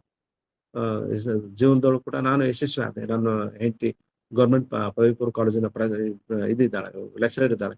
ನನ್ನ ಮಗ ಬೆಳಗಾವಿ ಲಿಂಗರಾಜ್ ಕಾಲೇಜ್ ಒಳಗೆ ಇಂಗ್ಲಿಷ್ ಪ್ರೊಫೆಸರ್ ಇದ್ದಾನೆ. ಅವನಿಗೆ ಕಣ್ಣಿಂದ ಹಾಫ್ ಇದಾನವ, ಅಂದ್ರೆ ಬ್ಲೈಂಡ್ ಇದಾನವ, ಅಂದ್ರೆ ಒಂದು ಕಣ್ಣು ಕಾಣೋದಿಲ್ಲ ಒಂದು ಸರಿಗೆ, ಇನ್ನೊಂದು ಕಣ್ಣು ಪರವಾಗಿಲ್ಲ, ಆದ್ರೆ ಯಶಸ್ವಿಯಾಗಿ ಇಂಗ್ಲಿಷ್ ಪ್ರೊಫೆಸರ್ ಆಗಿದ್ದಾನ. ಸಣ್ಣ ಮಗ SSLC ಚಲೋ ಮಾಡಿ PUC ಒಳಗ ರಾಜ್ಯಕ್ಕೆ 5ನೇ ರ್ಯಾಂಕ್ ಬಂದ. ಈಗ ಇಂಟ್ಯೂಟ್ ಕಂಪನಿ ಒಳಗ ಬೆಂಗಳೂರೊಳಗ ಅತ್ಯುತ್ತಮವಾದ ಉದ್ಯೋಗದೊಳಗಿದ್ದಾನೆ. ನನಗೆ ಸುಜಯ್ ಕುಮಾರ್, ನನ್ನ ದೊಡ್ಡ ಮಗನಿಗೆ ಮೊನ್ನೆ ಗಂಡು ಮಗು ಹುಟ್ಟಾದ. ಅಂದ್ರೆ ಒಟ್ಟಾರೆ ಒಂದು ಸಂತಸವಾದ ಜೀವನ ನಾನು ಮಾಡ್ಲಿಕ್ಕೆ ಸಾಧ್ಯ ಆಗಿತ್ತು ಅಂದ್ರೆ ಅದು ಈ ಎಲ್ಲ ಪರಿಧಿ ಇವನ್ನೆಲ್ಲ ನಾವು ಇವು ಕೂಡ ಈ ಎಲ್ಲ ಅನುಭವಗಳೇನಿದೆಲ್ಲ ಬಹುಶಃ ನಿಮ್ಮ ಪ್ರಯತ್ನಕ್ಕೆ ಒಂದು ಇಂಬನ್ನ ಕೊಡ್ಬೋದು. ನೀವು ಕೇಳಿದ್ರಂತ ಹೇಳಿದೆ ಅಚ್ಯುತ್, ಮತ್ತೇನಾದ್ರು ನಿಮ್ಗೆ ಬೇಕು ಅಂತ ಹೇಳ್ತೇನೆ. ಸರ್ ಮತ್ತೆ ಯಾರಾದ್ರೂ ವಿದ್ಯಾರ್ಥಿಗಳು ಕೇಳಬಹುದಾ ಏನಾದ್ರು ಮುಂದಿನ ಕಾರ್ಯಕ್ರಮ ಮುಂದುವರ್ಸೋಣ ಹೇಗೂ? ಸರ್ ನೋಡಿ, ನಿಜವಾಗ್ಲೂ ನಮ್ಗೆ ಪ್ರತಿ ತಿಂಗಳು ಮಾಸಿಕ ಸ್ಫೂರ್ತಿ ಮಾತು ಅಂತ ಹೇಳಿ ಮಾಡ್ತೀವಿ ನಾವು. ಪ್ರತಿ ತಿಂಗಳು ಒಬ್ಬೊಬ್ಬರನ್ನ ಅತಿಥಿಯನ್ನ ಕರೆಸ್ತೀವಿ. ನಿಜವಾಗ್ಲೂ ಈ ಸಲ ಮಾಸಿಕ ಸ್ಫೂರ್ತಿ ಮಾತು ಅನ್ನೋದು ಒಂಥರ ವಿಶೇಷತೆ. ನೋಡಿ, ಆಗಲೇ ಸರ್ ಹೇಳ್ತಾ ಇದ್ರು UPSC ಪರೀಕ್ಷೆಗೆ ಹೆಂಗ್ ಬರಿಬೇಕು ಏನು ಅಂತ ಹೇಳಿ. ಅದು ನೋಡಿ, ನಾನು ಎಷ್ಟು ಕ್ವಶನ್ ಕೇಳಿದ್ನಲ್ಲ, ಆ 4 ಕ್ವಶನ್ಗಳನ್ನ ಅಷ್ಟೇ ಚೆನ್ನಾಗಿ ಕವರ್ ಮಾಡಿದ್ರು ಸರ್. ಇದನ್ನ ಸರ್ ಇಂದ ತಾವು ಕಲಿಬೇಕು. ಯಾಕಂದ್ರೆ ನಾವು ಸಂದರ್ಶನಗಳನ್ನು ಕೇಳ್ತಾ ಇರ್ತೀನಿ. ಆ ಸಂದರ್ಶನಗಳನ್ನ ಕೇವಲ ಸಂದರ್ಶನ ಮಾಡೋದಷ್ಟೇ ಅಲ್ಲದೆ ಅದನ್ನ ಯಾವ ರೀತಿ ನಮ್ಮ ಕೇಳುಗರಿಗೆ ತಲುಪಿಸ್ಬೇಕು ಅನ್ನೋದನ್ನ ಸರ್ ಇಂದ ನಾನು ಕೂಡ ನಿಜವಾಗ್ಲೂ ಸ್ಫೂರ್ತಿಯನ್ನ ಪಡೆದಿದ್ದೀನಿ. ಸೊ ಕ್ವಶನ್ ಇರಲಿಲ್ಲ ಅಂದ್ರೆ ಮುಂದಿನ ಕಾರ್ಯಕ್ರಮ ಮುಂದುವರ್ಸೋಣ. ಸರ್ಗೆ ಮತ್ತೆ ಲೇಟ್ ಆಗತ್ತೆ. ಓಟ್ ಯು ವಸಂತ. ಹಾ, ಎಲ್ಲರಿಗೂ ಕೂಡ ಪೂರ್ವಕ ಧನ್ಯವಾದಗಳು. ಮತ್ತೆ ನಿಮ್ಗೆಲ್ಲ ಶುಭವಾಗ್ಲಿ, ನಿಮ್ಮ ಪ್ರಯತ್ನ ಯಶಸ್ವಿ ಆಗ್ಲಿ. ನಿಜವಾಗಿ ನನಗೆ, ಯಾಕಂದ್ರೆ ನೀವು ಅಂತರ್ಚಕ್ಷುರು ಸಾಕಷ್ಟು ದಿವ್ಯ ಚೇತನರು ತಾವಿದ್ದೀರಿ. ನಿಮಗಿರೋ ಏನದಲ್ಲ ಒಂದು ಕೊರತೆ, ಅದು ಒಂದು ಮಿತಿ ಅಂತ ಭಾವಿಸ್ರಿ. ಅದನ್ನ ಕೊರತೆ ಅಂತ ಭಾವಿಸ್ಬೇಡಿ. ಒಂದು ನಾನೊಬ್ಬ ವ್ಯಕ್ತಿಯಾಗಿ ನನಗೆ ಆಗಸಕ್ಕೆ ಹಾರ್ಲಿಕ್ಕೆ ಆಗೋದು, ನನ್ನ ರೆಕ್ಕೆಗಳಿಲ್ಲ, ಅದು ನನ್ನ ಮಿತಿ. ನಿಮಗೂ ಒಂದು ಎಕ್ಸ್ಟ್ರಾ ಮಿತಿ ಇದೆ ಅಂತ ತಿಳ್ಕೊಳ್ಳಿ ಅಷ್ಟೇ. ಅದ್ರ ಬದ್ಲಿ ನನಗೆ ಅಂಗವೈಕಲ್ಯ ಇದೆ ಅಂತ ಹೇಳಿ ನೀವು ಕೊರಗೋದಲ್ಲ. ಆ ಮಿತಿಯೊಳಗಡೆನೆ ನಾನು ಮಾಡಿ ಸಾಧನೆ ಮಾಡ್ತೀನಿ ಅನ್ನೋದು. ಸಾಕಷ್ಟು ನಮ್ಮ ಸಾಧಕರು ನಿಮ್ಮ ಮುಂದಿದ್ದಾರೆ. ಅವ್ರನ್ನೆಲ್ಲ ಒಂದು ಸ್ಫೂರ್ತಿಯ ಸೆಲೆಯಾಗಿ ಇಟ್ಕೊಂಡು ಜೀವನದೊಳಗೆ ನಿಮ್ಮ ಆಸೆಗಳನ್ನ, ನಿಮ್ಮ ಒಂದು ಏನು ಕನಸುಗಳನ್ನ ಬೆನ್ನತ್ರಿ.